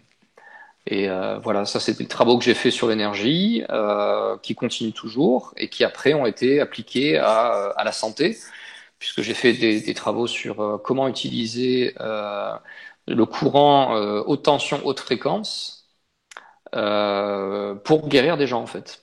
Et alors là, on rentre carrément dans la science des vortex. Et la science des vortex est intimement liée au symbole de l'arithmétique sacrée, puisque le vortex, en fait, c'est en fait l'une des clés manquantes de la science moderne. Il y a deux clés manquantes. La première, c'est la science des vortex, vraiment la compréhension du mécanisme vortexiel, qui s'explique très facilement avec ces mathématiques, avec ces arithmétiques sacrées, puisqu'en fait, on voit se dessiner les principes vortexiels très facilement. Et la deuxième élément manquant de la science moderne, c'est la science des plasmas. Et ça, c'est ce sur quoi je travaille depuis 1 an et demi. La science des plasmas, qui est en fait le plasma, c'est le champ d'information qui entoure le vivant, qui entoure la matière, puisque toute matière a un champ. Alors, on est très familier avec le champ magnétique ou les champs radioactifs, mais cette notion de champ, elle est pas vraiment exploitée, quoi. On travaille pas. Il y a notamment Meram Kesh avec la fondation Kesh qui travaille beaucoup avec ces champs d'information. Et là, petit à petit, ben, on est en train de se rendre compte que ces champs d'information peuvent avoir un impact sur le vivant, au niveau de la matière, au niveau de la résonance, au niveau des soins. Alors Ben Venist avait travaillé avec ça, au niveau de la mémoire de l'eau, Oui, de la structure de l'eau. Je voulais justement rebondir là-dessus. J'ai interviewé Veda Austin qui travaille sur l'eau et qui m'expliquait à l'époque que l'eau avait 4 états. Alors moi je comprenais pas parce que je me rappelais dans mes cours que l'eau avait 3 états: solide, liquide, gazeux. Et le 4e état, c'est l'état de plasma qui a été découvert il n'y a pas très très longtemps, et ça a fait que 2 entrelignes dans un grand, tu vois, dans un magazine mainstream. C'est très très surprenant. Parce que l'eau, en effet, est un des meilleurs éléments, un des meilleurs moyens de stocker une information qui après va gérer et va générer un champ plasmique, un champ d'information qui va entrer en résonance avec le corps. Et là, on est en train de créer des champs plasma de fréquences sonores. D'ailleurs, mon ami Franck Nabé travaille depuis maintenant 10 ans à enfermer des fréquences de type 432 et harmonique de 432 dans des plasmas, dans des fioles, et génère en fait ces champs d'information, mais de fréquence, d'une fréquence très précise, qui a des capacités de réajustement du corps extraordinaires. Et il est en train d'ailleurs de développer une thérapie. Je le salue d'ailleurs s'il écoute. Et ce qu'il fait, ces fioles, où il enferme une fréquence en 432, et bien en fait, c'est enfermer l'information de la fréquence, et cette fréquence va ensuite générer des champs des champs plasmiques, et ces champs plasmiques entrent en résonance avec le corps humain. Et ces résonances-là vont rééquilibrer le corps, puisque si le principe de dualité veut que soit une force est centripète, soit une force est centrifuge, soit on est en état d'équilibre, ben, la maladie n'est rien d'autre qu'une distorsion d'un de ces champs de force. C'est-à-dire un champ de force qui est excédentaire ou qui est en lacune. Et tu as donc deux moyens de guérir. Le premier, si par exemple tu as identifié que tu avais un excédent de quelque chose, eh ben, tu peux le contrebalancer en lui donnant l'inverse, puisque l'objectif c'est De revenir à l'équilibre. voilà, de réveiller.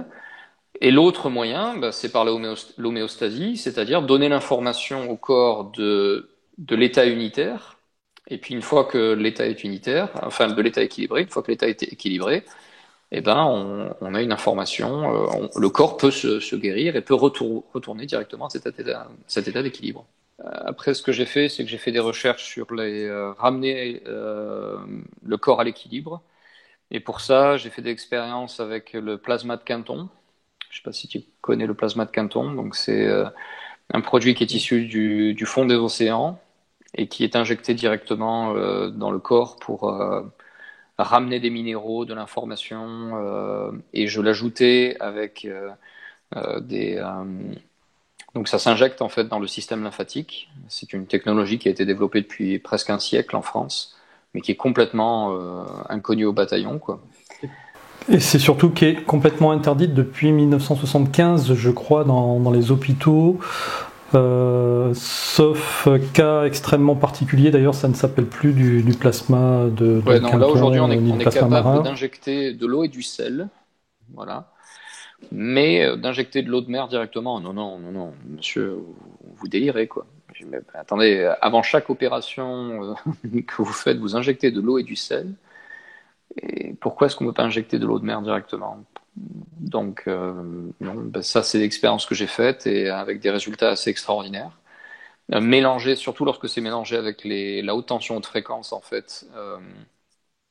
Je dynamisais l'eau instantanément, quoi. Au moment de l'injection, je soumettais en fait les patients à un champ électromagnétique haute tension haute fréquence. Ils sentaient rien, en fait, hein, l'électricité les parcourait, ils sentaient rien du tout, mais par contre, ils se sentaient très très dynamisés, très énergisés. Et, euh, et j'ai eu en effet des résultats assez extraordinaires avec des gens qui boitaient et qui sont repartis en marchant, quoi. Une nana qui boitait depuis 3 mois, qui s'était coupé le genou sur presque 3 centimètres avec un miroir, et qui boitait depuis 3 mois, qui en 5 ou 8 minutes de traitement, sans injection, sans rien du tout, voilà, on a retiré la douleur, elle a été capable de remarcher. Voilà, et ça, c'est simplement en utilisant la haute tension haute fréquence envoyée dans des bobines vortexielles. Donc tu crées en fait un champ d'énergie et un champ d'information au niveau de la douleur, et puis la douleur disparaît. Voilà, ça s'est arrivé des tas de fois. Ouais, est-ce que c'est pas un peu le principe de la fameuse baignoire de Dame Jeanne ou de Jeannette, je sais plus comment elle s'appelait, ça te parle ça, en France? Pas du tout, pas du tout. J'ai étudié Lakowski, j'ai étudié ces travaux très intéressants, mais ce que je fais avec ces tores vortexiels et ce champ électromagnétique aux tensions de fréquence, c'est assez surprenant. Puisque ça se pose directement. On peut même le tenir à 5 cm de distance du corps. Et avec 2-3 minutes de traitement, on se rend compte que la douleur peut disparaître momentanément. On guérit rien, encore que, dans le cas de cette jeune fille, la douleur n'est pas revenue. Et petit à petit, la cicatrice a cicatrisé plus vite qu'elle ne l'avait dans les 2 ou 3 derniers mois. Et depuis, j'ai plus jamais entendu parler d'elle. Donc, Ouais, c'est pas rentable du coup. non, parce que ça guérit très vite. J'ai même eu une vidéo sur mon site où on voit quelqu'un qui était venu me voir pareil. C'est l'expérience que je faisais avec des copains, quoi. Donc c'est c'est difficile de pouvoir en parler trop, quoi. Mais en gros, ouais, c'était quelqu'un qui s'était déboîté l'épaule en gymnastique, qui était venu me voir et qui m'a dit, bon, je suis professeur de yoga, si je peux pas utiliser mon bras pendant des mois, je vais avoir des problèmes, quoi. Je me dis, bon, bah écoute, je vais essayer, quoi. et je fais une petite injection de plasma de Quinton, je crois 100 millilitres, un truc tout petit, quoi. 100 millilitres, non, pardon, c'est 20 millilitres, 20 millilitres, c'est juste une seringue, et j'injecte, et je le soumets à ces champs d'énergie vortexielle, et on le voit 15 minutes plus tard être capable de soulever son bras, alors que 15 minutes avant, il était incapable de le déplacer à plus de 15 degrés, quoi. Et je le retrouve 3 jours plus tard dans un marché, et là, capable de bouger son bras complètement, il me fait des pompes en face de moi, quoi. Alors là, tous les deux, je suis resté complètement. J'ai dit, ah bon, d'accord. Donc bon, il y a l'air d'avoir quelque chose, quoi. Ça a l'air Ouais. d'avoir. Comment ça se passe en Australie, on va dire au niveau législatif? C'est-à-dire qu'en France, on est quand même vachement limité, on ne peut pas faire ce genre d'expérience, hein, sinon après on est Mais on peut accusé pas les de faire plus en pratique. Australie, hein, je te le dis tout de suite, hein. D'accord. C'est pareil, hein. C'est le même lobby partout dans le monde, hein. C'est les mêmes puissants qui te disent que c'est eux qui ont le droit de tuer. Voilà. Toi, tu n'as pas le droit de tuer, mais eux, ils te donnent des licences pour tuer. Voilà, un médecin, par exemple, il a une licence pour tuer. Donc, lui, il peut tuer, c'est pas grave, quoi. On va pas le faire chier, quoi. Par contre, si toi, tu fais quoi que ce soit, de suite, monsieur, est-ce que vous avez votre licence pour tuer? Non. Ah, ben là, c'est là où vous allez avoir des problèmes. Donc, moi, j'ai fait mes petites expériences parce que j'étais dans mon chemin, voilà. Je suivais mes intuitions. Synchroniquement, les gens venaient à moi sans que j'avais même besoin d'aller les chercher. Et j'ai pu faire ces expériences, j'ai appris ce que j'avais à apprendre, j'ai vu ce que j'avais à voir. Maintenant, je sais ce que j'ai à savoir et j'aimerais bien pouvoir transmettre ce savoir. Je n'ai pas particulièrement envie d'en faire une profession, justement, parce que j'ai pas envie de me coltiner les lobbies sur le dos qui vont me demander est-ce que j'ai le droit, pas le droit de faire ci, de pas faire ça, quoi. Je sais, si j'ai besoin de m'en servir pour moi, pour ma famille ou quoi que ce soit, je sais comment le faire. Maintenant, voilà, si d'autres personnes ont besoin de ça, pourquoi pas, mais bon, il faudra trouver. Mais en même temps, ce principe-là, on peut aussi tout à fait être dans le bien-être, puisqu'il y a. Enfin, le plasma de Quinton n'a pas besoin d'être utilisé. Là, c'est vraiment du retrait de douleur quasi instantané en l'espace de 5-10 minutes. La douleur disparaît. Après, s'il n'y a pas un travail qui est fait quelque part, et c'est là que ça devient intéressant, parce que peut-être que du coup, la douleur n'était pas vraiment dans le corps physique, elle était peut-être dans un corps énergétique, et que avec ce genre de technologie, on est capable de reformater le corps énergétique d'une certaine manière en réinduisant un champ vortexiel, haute tension, haute fréquence.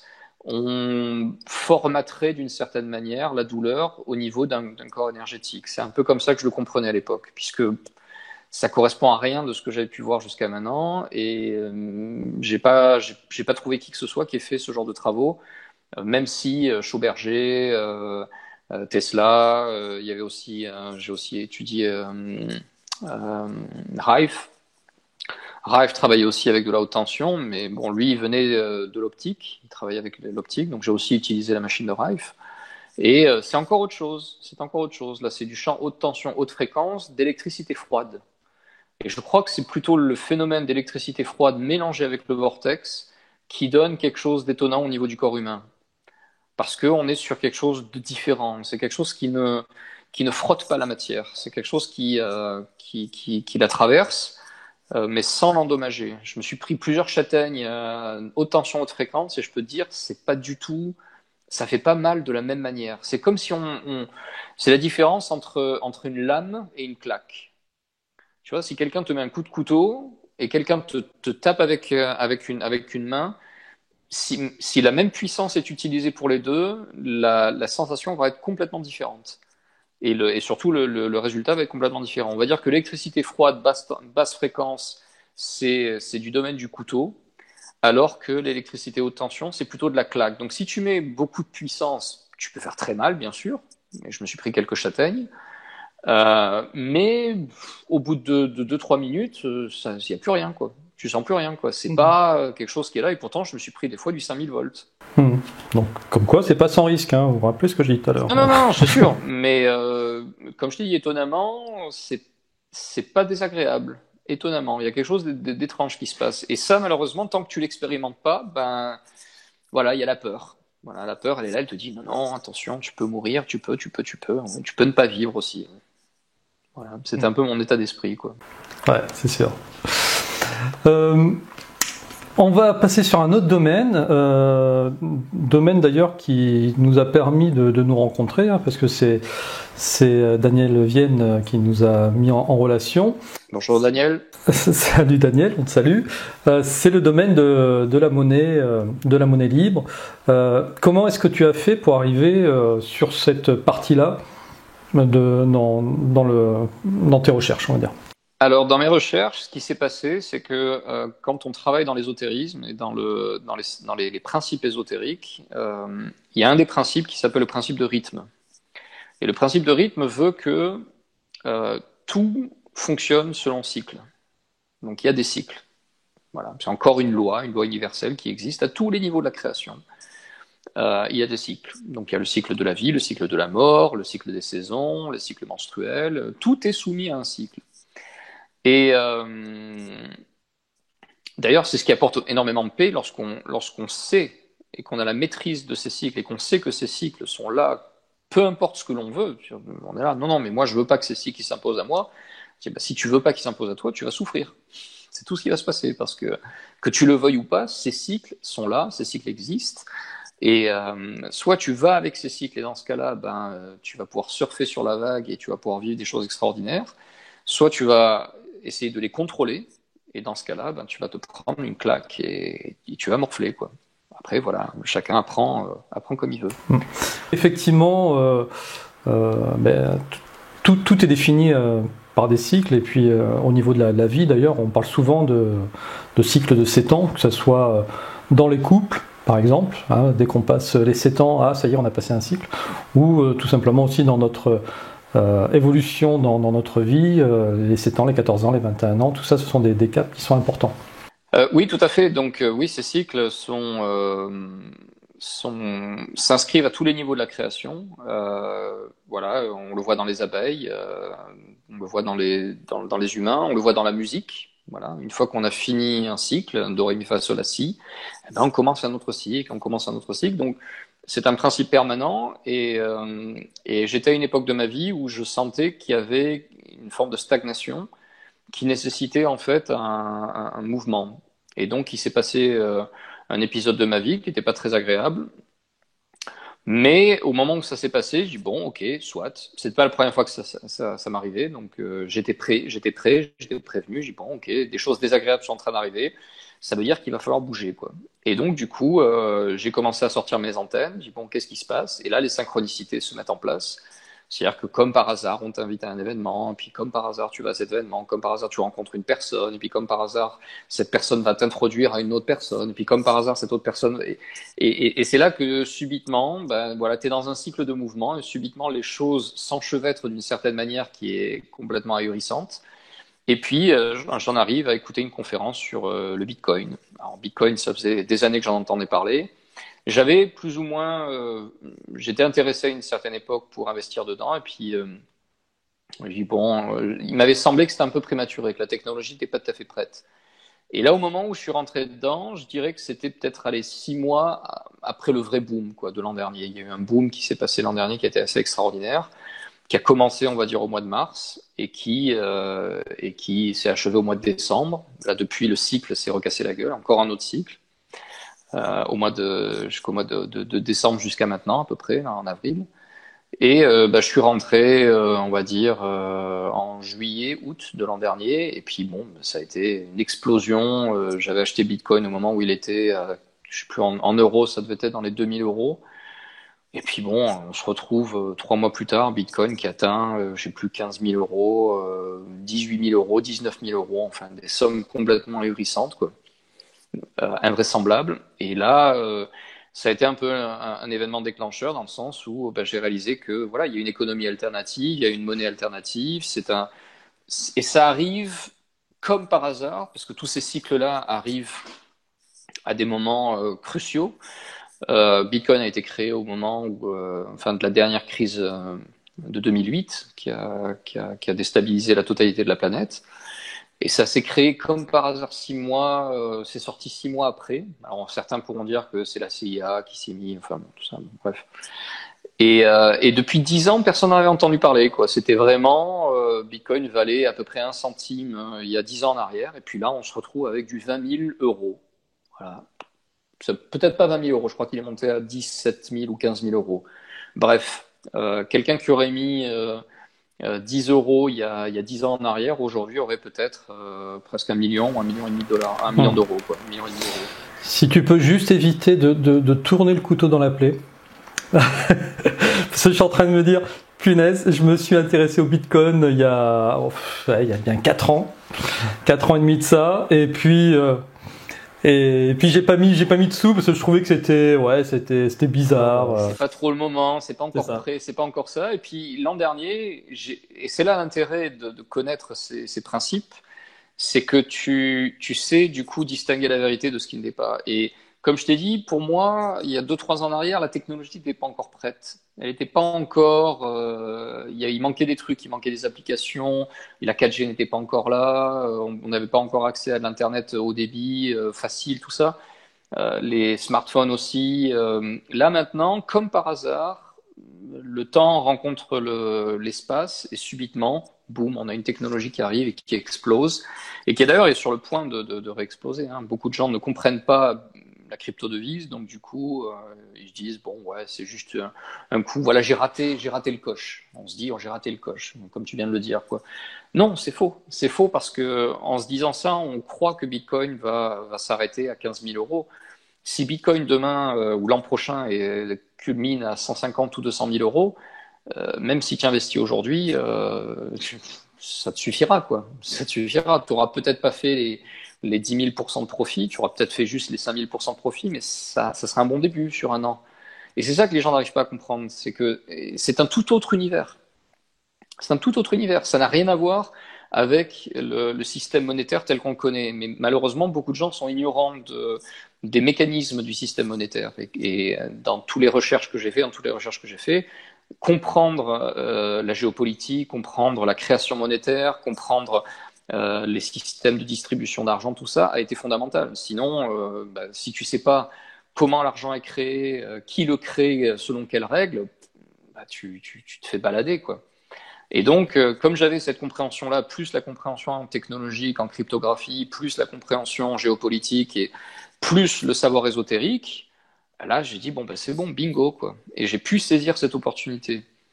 Mais beaucoup de gens qui se sont retrouvés dans la même situation ont dit, ouais, bon, c'est peut-être pas le bon moment, peut-être que non, peut-être que oui, peut-être que pas, peut-être que. Et du coup, bah, c'est comme ça que tu rates les occasions, quoi. Donc je suis rentré dans le Bitcoin et puis voilà, un investissement est devenu subitement énormément d'argent. J'ai aidé des gens, j'ai donné beaucoup d'argent à gauche à droite. Mhm. Ça a eu le mérite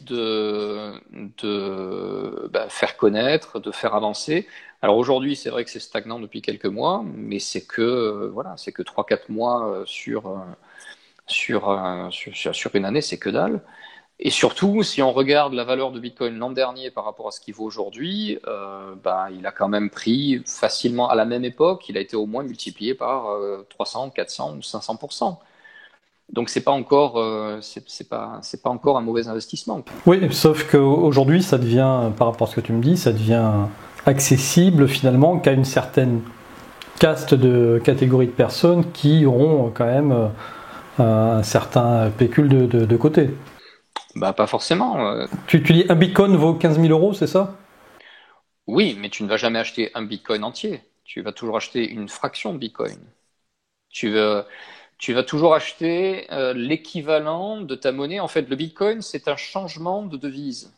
C'est comme si, par exemple, tu allais d'Europe aux États-Unis et que tu transformais tes euros en dollars américains. C'est pareil. Si tu as 5 000 euros à transformer, bah, tu recevras l'équivalent en dollars américains. Bah, si, par exemple, le Bitcoin vaut 15 000 euros et que tu en as 5 000, bah, tu recevras un tiers de Bitcoin. Okay, tu recevras 0,333 Bitcoin. Et ces 0,333 peuvent être subdivisés de manière presque infinie, puisqu'on peut aller jusqu'à 8 décimales après la virgule. Et c'est là la grosse différence avec la monnaie qu'on utilise au niveau mondial. C'est une monnaie fixe qui ne descend pas plus bas que le centime. On n'a que 2 zéros après la virgule. Mais par contre, on est capable de la créer à l'infini. Et ça, c'est un système complètement déloyal parce que soit tu es le créateur de la monnaie, dans ce cas-là, tu es le roi du monde, soit tu n'es pas le créateur de la monnaie, dans ce cas-là, tu es le couillon parce que tu es celui qui va bosser pour l'argent. Alors que dans la crypto-devise, c'est l'inverse. C'est-à-dire que la monnaie est finie, comme l'argent par exemple, comme l'or. L'or est une réserve, ça n'est pas une réserve infinie d'or sur la planète, ou en tout cas pas sauf si tu es alchimiste, on va dire. Euh, mais tu ne peux pas, enfin, tu peux le subdiviser au niveau moléculaire si tu veux l'or, hein, tu peux le fractionner. Bon, c'est pas très pratique à échanger pour acheter sa baguette, c'est sûr. Et c'est là l'intérêt de la crypto-devise. La crypto-devise a l'avantage de l'or en termes de nombre fini, mais a aussi l'avantage de la monnaie fiat, ce qu'on appelle la monnaie fiat, c'est-à-dire que la monnaie créée par les banques centrales, parce qu'il est subdivisible et il est digital. Donc il a les propriétés de l'or en termes de durabilité, de constante. L'or a été choisi pour plusieurs raisons, parce qu'il ne rouille pas, parce qu'il ne perd pas son poids quand tu le fonds, parce qu'il résiste aux intempéries, parce qu'il est durable. Il représente un étalonnement durable dans la matière. Mais à l'heure du numérique, l'or aujourd'hui, les gens qui disent qu'ils veulent réinvestir dans l'or parce qu'ils ne croient pas dans la crypto-devise, je leur dis les gars, vous plantez lourdement, quoi. La crypto-devise, elle est là et elle va être là pendant un moment parce que elle rend un service qui est de pouvoir transférer de la valeur d'une personne à une autre. Donc, je sais que c'est quelque chose qui est très difficile à appréhender parce que la notion de valeur est une notion qui est intimement liée à l'argent. La valeur est quelque chose qui devrait naturellement être redéfini à chaque individu. Par exemple, le tableau qui est derrière toi, il a une valeur. Il a une valeur matérielle, il a une valeur financière et il a une valeur émotionnelle. Tu vois, je prends ce tableau là-bas derrière. La valeur financière, ça va être le coût de production. Combien est-ce qu'il a fallu dépenser pour le fabriquer. Sa valeur émotionnelle, c'est comment les conditions dans lesquelles tu l'as reçu, à savoir si c'est un cadeau de ton arrière-grand-père, si c'est ton fils qui l'a dessiné, tu vois, ça aura une autre valeur. Et après, tu as la valeur, on va dire économique, qui est voilà, le nombre de personnes sur la planète qui voudraient posséder cet objet. Et là, il y a un rapport d'offre et de demande par rapport à l'offre de marché. Dans la crypto-devise, la valeur est quelque chose qui est entre guillemets redéfini par l'individu lui-même. C'est l'individu lui-même qui va déterminer quelle valeur est-ce qu'il va donner à certaines choses. Donc par exemple, si demain nous décidons de créer une devise qui est indexée sur le bonheur ou qui est indexée sur la santé, par exemple, dire que voilà, la valeur de la devise vaudra à condition que tu sois en bonne santé, là, on rentre complètement dans un système de valeurs qui va porter une notion morale avec. Alors qu'aujourd'hui, l'argent ne possède aucune valeur morale. Il est parfaitement neutre, entre guillemets, même si c'est un outil de contrôle et d'asservissement, mais il ne possède intrinsèquement aucune valeur. Si par exemple l'argent devait avoir un code moral, à savoir l'argent ne peut être utilisé que pour des valeurs humanitaires, dans ce cas-là, tous ceux qui font l'argent par la guerre ou en tuant des gens ou en faisant des guerres et compagnie, ils ne devraient pas gagner de l'argent. Ou la valeur de l'argent de cette monnaie-là devrait se dévaluer par l'action qui est faite à partir de cet argent. Aujourd'hui, par le fait que tout l'argent est centralisé par les gouvernements, par les sociétés, par les grandes corporations, on ne peut pas créer une autre forme de monnaie basée sur la fonction de la devise et non pas sa valeur déterminée par on ne sait trop quelle loi du marché que personne ne comprend vraiment, quoi. Mais est-ce que finalement la devise universelle, l'unité commune à tous, c'est pas tout simplement la seconde, le temps, ou la fraction de seconde? Tout à fait. Ultimement, la véritable et unique devise qui existe en ce bas monde, c'est l'unité de temps. C'est-à-dire le temps que tu vas donner à quelque chose, l'énergie. Ça, c'est encore un principe ésotérique, encore un, d'ailleurs le 8e principe ésotérique, qui veut que le temps et l'énergie que tu accordes aux choses, c'est ce qui leur donne de la consistance. C'est ce qui permet aux choses de se réaliser dans le réel, c'est le temps et l'énergie que tu accordes aux choses. Donc en effet, tu as entièrement raison, ultimement, la seule et unique devise qui se vale, c'est l'unité de temps. Mais cette unité de temps, aujourd'hui, on va dire au niveau mondial et au niveau de l'interéchange, parce que le temps ne vaut qu'à ton niveau toi, au niveau personnel. À mon niveau à moi, le temps que tu vas passer dans quelque chose ne me regarde pas vraiment, quoi. Quand on parle d'économie, on parle de la manière dont on échange son temps, en fait. Oui, mais pourquoi est-ce que une heure passée à pétrir du pain vaudrait moins qu'une heure passée à soigner quelqu'un, par exemple? Ah ben moi je suis entièrement d'accord, oui, bien sûr. Il devrait y avoir une unité de mesure qui soit faite uniquement basée sur le temps passé. Mais le problème, c'est que ce temps-là n'est pas facilement quantifiable. Parce que par exemple, quelqu'un qui va jouer un morceau de musique, on va dire, bon, bah oui, il a passé une heure de son temps à jouer un morceau de musique. Oui, mais il a fallu combien d'années pour être capable de jouer ce morceau de musique de la manière dont il le fait. Donc lorsque tu incorpores la notion de temps dans l'interéchange que tu as avec les gens autour de toi, est-ce que tu incorpores aussi tout le temps et l'énergie que tu as passé dans le passé? Et dans ce cas-là, comment est-ce que tu l'évalues? C'est pour ça qu'on a préféré la qualité de la prestation au temps qui a été passé pour la produire, pour évaluer la valeur de quelque chose. Okay, donc c'est pour ça que cette notion de temps est difficile à échanger. On va y arriver. Sauf si l'apprentissage, toute la partie formation, c'est la partie en fait qui te permet de générer, de créditer ton portefeuille temporel. Voilà, moi je suis plus partisan d'une monnaie comme la June par exemple, mais pour moi la June est une étape, c'est-à-dire que la crypto-devise, au sens où on le voit, Bitcoin et toutes ces crypto-devises, ne sont que des intermédiaires en fait entre notre époque et le futur. Mais dans le futur, je pense qu'on arrivera plutôt à des principes de type comme la June, qui est une invention française et qui va permettre en fait aux gens de recevoir en fait une devise parce qu'ils sont des êtres vivants, c'est tout.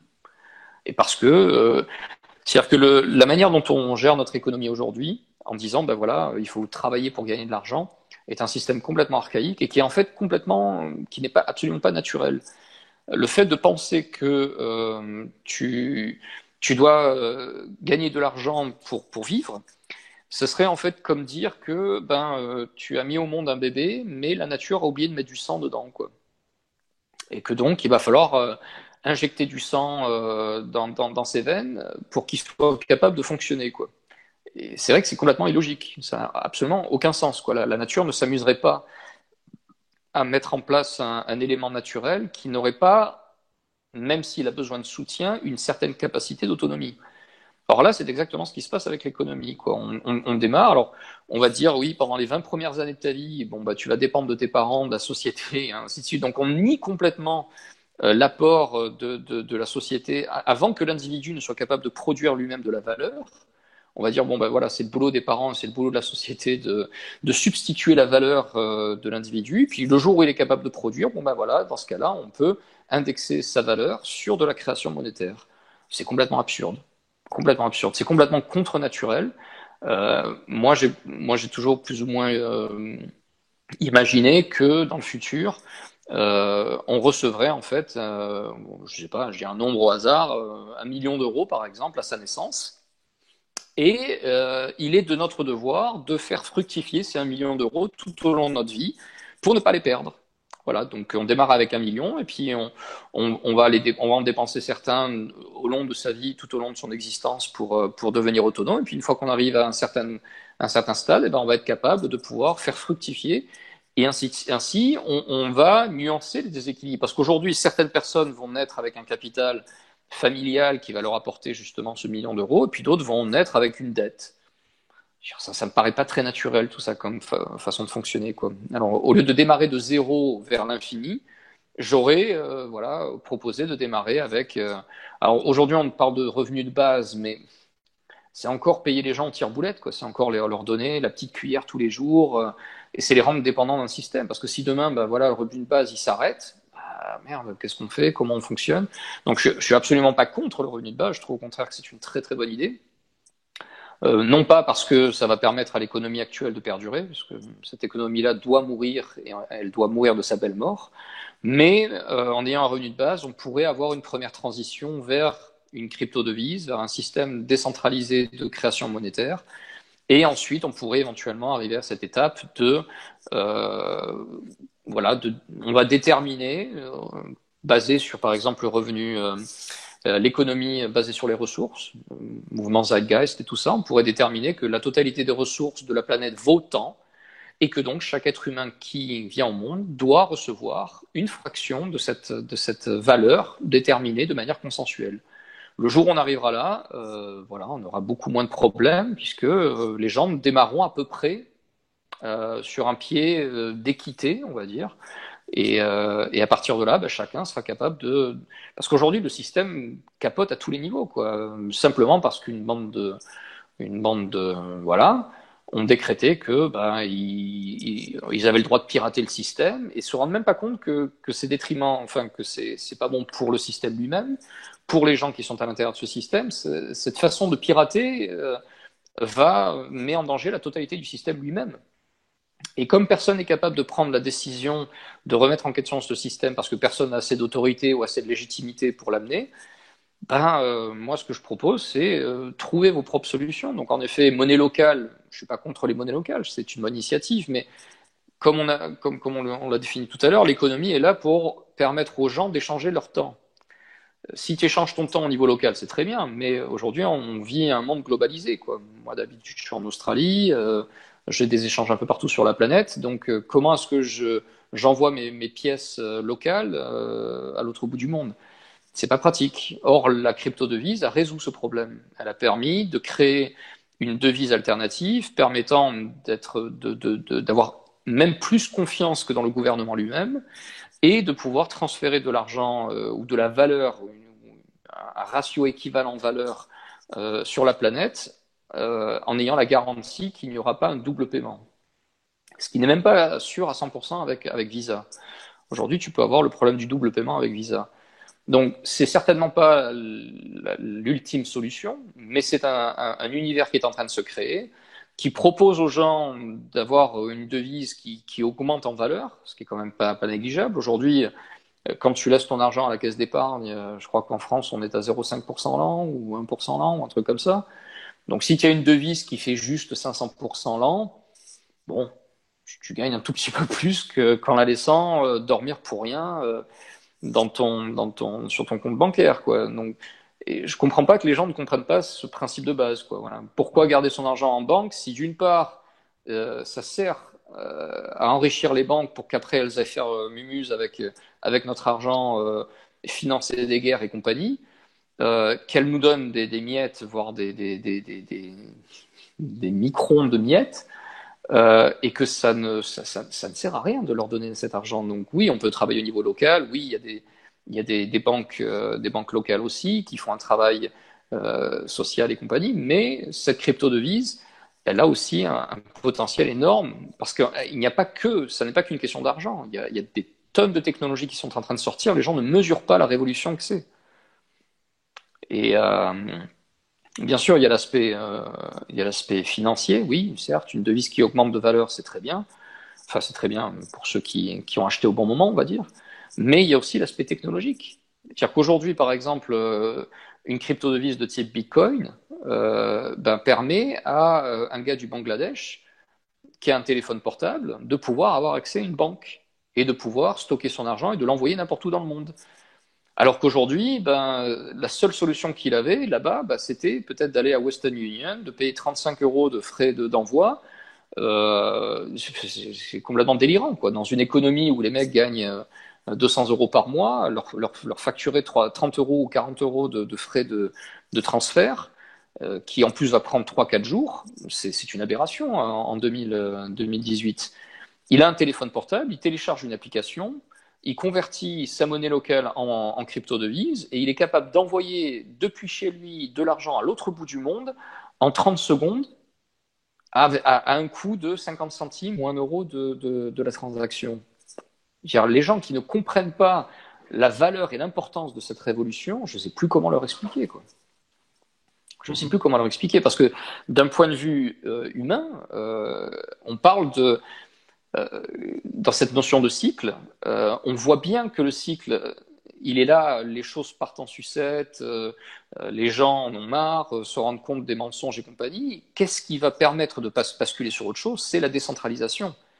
C'est-à-dire qu'on a vécu un moment centrifuge, c'est-à-dire toute la concentration des pouvoirs au niveau politique, au niveau des grosses corporations et compagnie. Et là maintenant, au niveau du cycle, on va rentrer dans un cycle de décentralisation qui a été amorcé par Internet. Avant, il fallait qu'on passe par la poste pour s'envoyer des mails et compagnie. Là, maintenant, ça passe par des serveurs qui sont aussi contrôlés par Google et compagnie. Donc, il y a quand même une forme de centralisation. Avec la crypto-devise, on va arriver maintenant à de l'Internet 2.0 qui va être tellement décentralisé que plus personne ne sera capable de le contrôler. Et bien sûr, on va nous ressortir, oui, les pédophiles et les criminels et compagnie. Les pédophiles et les criminels, c'est pas la peine de les chercher dans le dark web ou dans l'Internet 2.0, ils sont déjà au pouvoir. Ne les cherchez pas dans l'Internet, c'est eux que vous avez élus, c'est eux qui vous disent quoi faire, c'est eux les vrais salopards. Donc cet argument oui, la décentralisation va être dangereuse pour les... si les gens savaient ce qui existe déjà aujourd'hui, ils auraient beaucoup moins peur de ce qui pourrait potentiellement arriver. C'était un peu long comme tirade sur la crypto-devise. C'est un sujet qui me passionne parce que l'argent est au cœur de tout et malheureusement, comme tu dis, l'argent, la devise est ce qui permet aux gens d'échanger leur temps. Et comme le disait Rothschild au XVIIe siècle, celui qui contrôle la création de l'argent se fout du pouvoir politique. Celui qui contrôle l'argent contrôle l'unité qui est capable de permettre aux gens d'échanger leur temps. Une fois que tu as compris ça, je dis bon les gars, il faudrait qu'on y jette un œil quand même parce que c'est un peu important quoi. Ouais, mais alors est-ce que tout ça, à un moment donné, on n'atteint pas les limites, tu vois, du système pour effectivement, ça nous permettrait de sortir d'un système où on est étouffé par les banques et par cette oligarchie mondiale, mais d'un autre côté, on rentrerait dans quelque chose de peut-être plus pernicieux, parce que là, on voit bien comment ça se décline, c'est-à-dire qu'il faudrait que tout le monde ait un téléphone portable, avec du réseau qui va avec. Aujourd'hui, est-ce qu'on sait réellement l'impact qu'a le réseau 3G, 4G, bientôt 5G sur nos pauvres petits êtres que nous sommes Alors ça c'est une question, il y a deux questions qui sortent souvent sur la crypto-devise. La première, c'est en effet l'accès à l'Internet, et la deuxième, c'est la consommation énergétique de l'Internet. Alors la consommation énergétique de l'Internet, ça me fait sourire parce que dès qu'on travaille un peu sur l'énergie libre, on sait que l'énergie peut se produire spontanément du vide et de l'espace quantique. On appelle ça des générateurs quantiques. Donc la problématique énergétique est une fausse problématique.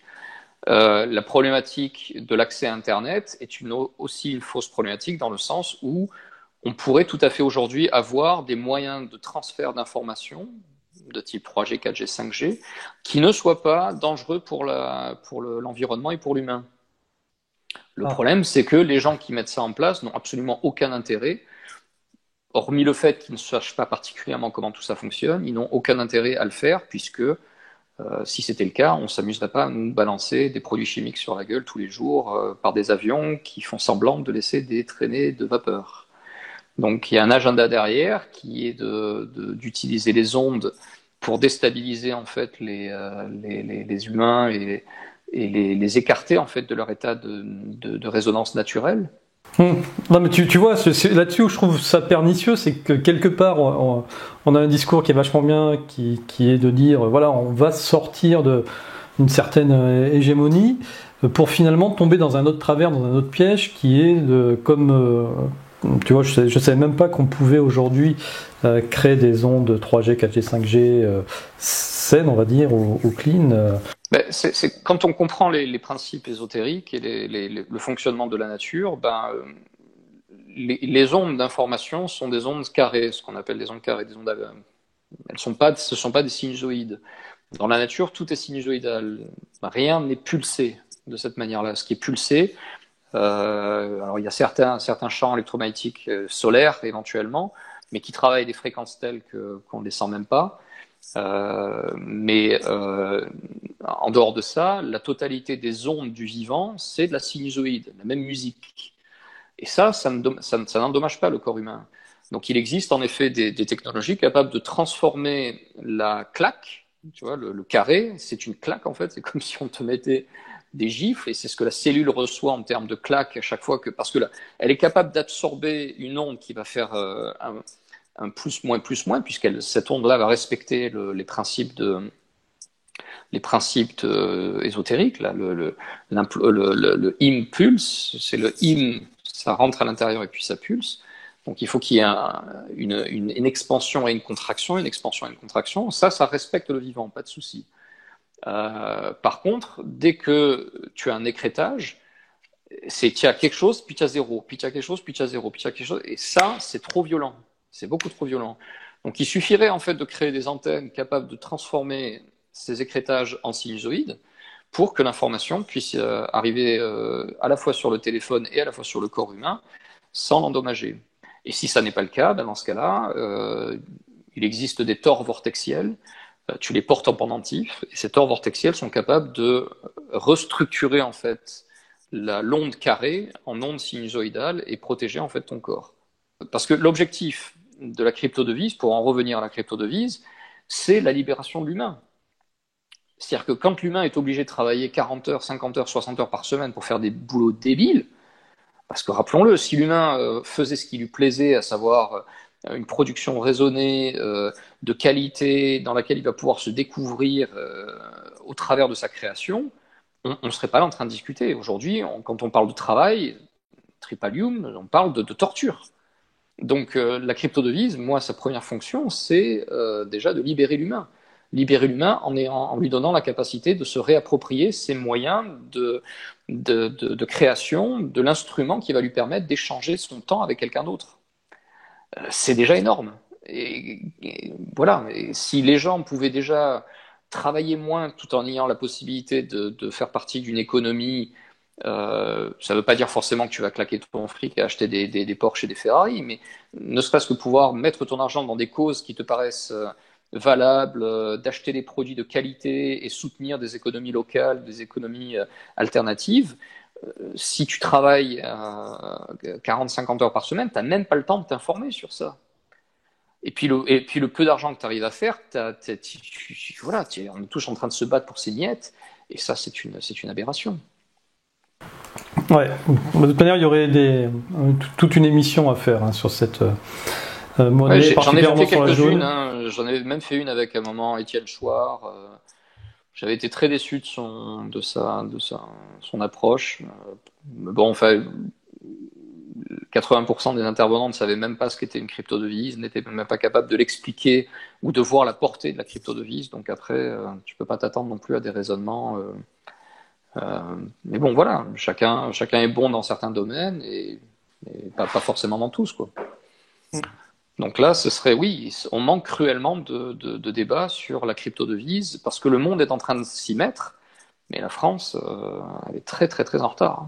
Et espérons qu'on rattrapera vite notre retard. En tout cas, des personnes comme Daniel Vienne avec son association, eux, s'y attellent. Et c'est vraiment très très intéressant. On aura sûrement l'occasion d'en reparler sur la chaîne à un autre moment. Ok Romain, écoute, je pense qu'on a déjà fait un grand tour d'horizon de ton champ d'activité, de passion, de recherche. Est-ce que tu voulais peut-être finir sur un dernier point qu'on n'aurait pas abordé ? Non, je pense qu'on a vu pas mal de choses. J'ai pas encore eu le temps de développer en profondeur comment les principes arithmétiques qui se retrouvent dans les principes ésotériques se retrouvent après dans toutes ces différentes approches. J'en ai parlé dans les grandes lignes, on va dire, mais c'est vrai que ce serait intéressant, alors peut-être en stage ou en... Voilà, c'est ce que je voulais dire, en tout cas c'est là-dessus où je voulais arriver, c'est que toi ton activité aujourd'hui c'est un centre de formation en Australie où tu fais des stages sur place, mais tu fais aussi des formations à distance via Skype ou YouTube ou Hangout ou ce genre de choses, je suppose. Zoom, oui. Disons que le projet qui m'a pris vraiment depuis 1 an et demi maintenant, c'est la création de villages autonomes. Donc je me suis mis, ça c'est encore un tout autre projet, puisque bon, une fois que tu réalises en fait tout ce qui va pas dans le monde, tu dis essayons de nous créer notre propre oasis. Et donc j'ai mis en place toute une structure que je suis en train de, voilà, je suis en train de lever des fonds en ce moment pour mettre en place cette structure qui sera en fait une ville autonome d'une nouvelle génération dans laquelle en fait on va payer les gens pour venir habiter avec nous. Donc on va changer en fait les mentalités. On va dire, ben voilà, on va te payer pour être heureux. Donc l'objectif c'est alors ce sera pas forcément un modèle de type maison, carré, quartier, machin, tout ça. Ça va être un système qui est plus entre le Venus Project. Je sais pas si tu connais un peu le Venus Project. Zeitgeist, mais on va dire sur stéroïdes, avec l'incorporation des crypto-devises, l'incorporation de l'énergie libre, centre de recherche intégré, nourriture bio, et puis impression de maison par impression 3D. Donc c'est tout un système que j'ai plus ou moins aggloméré avec des années de recherche. Et là maintenant, j'ai tout concentré ça sur un plan pour créer en fait un nouveau type de vie ensemble, une nouvelle façon de vivre ensemble, et c'est ce qui me passionne le plus en ce moment. Donc si des gens sont intéressés à ça ou à d'autres thèmes que j'ai abordés pendant la discussion, ils peuvent me contacter. Je sais pas trop.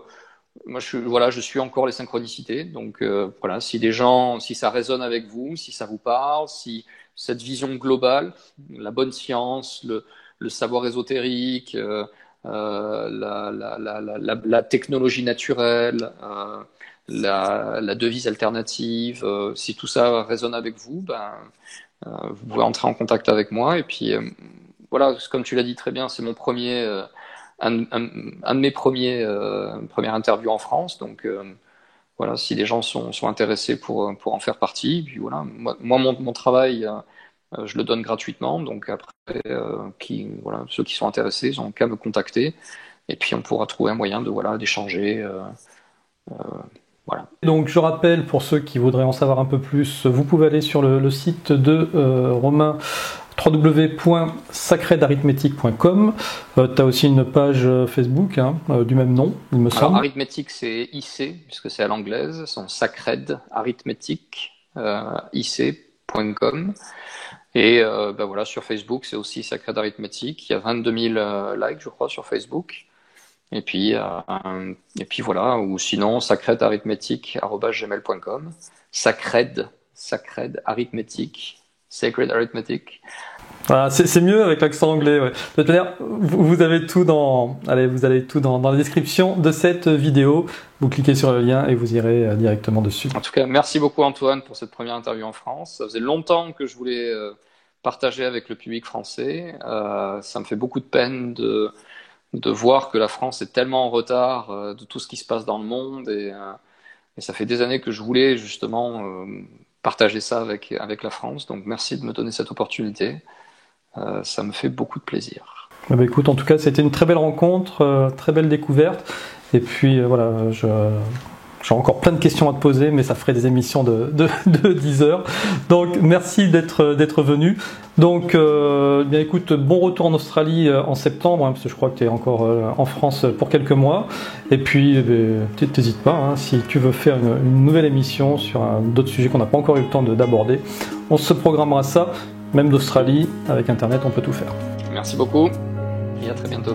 À très bientôt. Et puis merci à vous d'être restés jusqu'au bout. Voilà, n'hésitez pas à revisionner toutes les vidéos sur Miasme TV. Et puis je vous dis à très bientôt pour une nouvelle rencontre hors du commun. Ciao, ciao.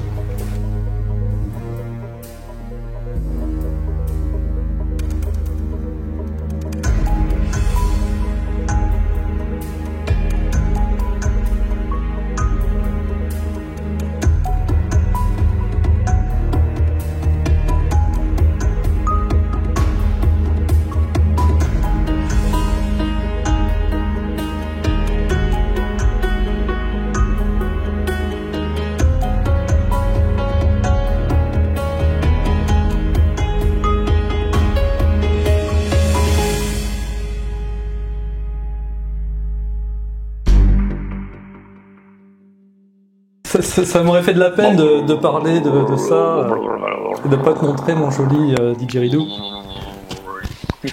Tu en joues ? J'ai essayé, mais je joue de la guitare, de la basse, de la batterie, mais tous ces instruments à vent, j'ai pas encore passé le temps. J'ai pas passé le temps à travailler sur le souffle. Mais ouais, j'ai essayé quelques fois et en gros, il faut faire ça quoi, dans un tube. Mais après, c'est toute la technique de respiration. Il faut en fait gonfler ses joues, pousser avec ses joues pendant que tu réinspires. Voilà, bon, c'est un peu d'entraînement, mais j'ai pas passé le temps encore. Ouais, c'est compliqué. J'ai vu des concerts de mecs. Mais c'est très très sympa quoi. Par contre, en termes d'énergie, waouh, avec les basses qui sortent et les vibrations, quand on t'envoie un coup de ditch dans la gueule ou dans le chakra cœur ou un truc comme ça, parce qu'il y a des mecs là-bas qui sont capables de calibrer certaines fréquences et ça t'ouvre le cœur quoi. C'est un truc de fou quoi. Tu as les larmes aux yeux, c'est simplement parce qu'un mec te joue du ditch sur la poitrine quoi. Tu as les larmes qui montent aux yeux quoi. Mais qu'est-ce qui se passe quoi? C'est parce que certains ditch sont calibrés sur une certaine fréquence. On est encore sur le La 432 et sur des harmoniques du La 432.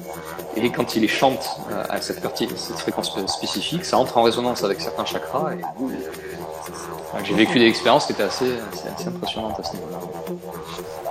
Ah non, mais c'est clairement un instrument qui permet de rentrer en transe très facilement. Plus facilement, je trouve, que le tambourin. C'est différent. Moi, j'aime bien le tambourin pour l'aspect répétitif, dans le sens où voilà, c'est de l'hypnose répétitive. L'autre, c'est plus pour le laisser aller, quoi. Ouais. C'est facile de faire des journeys. Je sais pas comment on peut traduire ça en français, là, des journeys, là, on vient, on joue sur du ditch, on met des instruments, et puis on te permet de t'envoler avec des instruments, tout ça, avec des singing bowls, avec des... Ça se fait beaucoup en Australie. Ouais. D'accord. Bon voilà, c'était la petite parenthèse.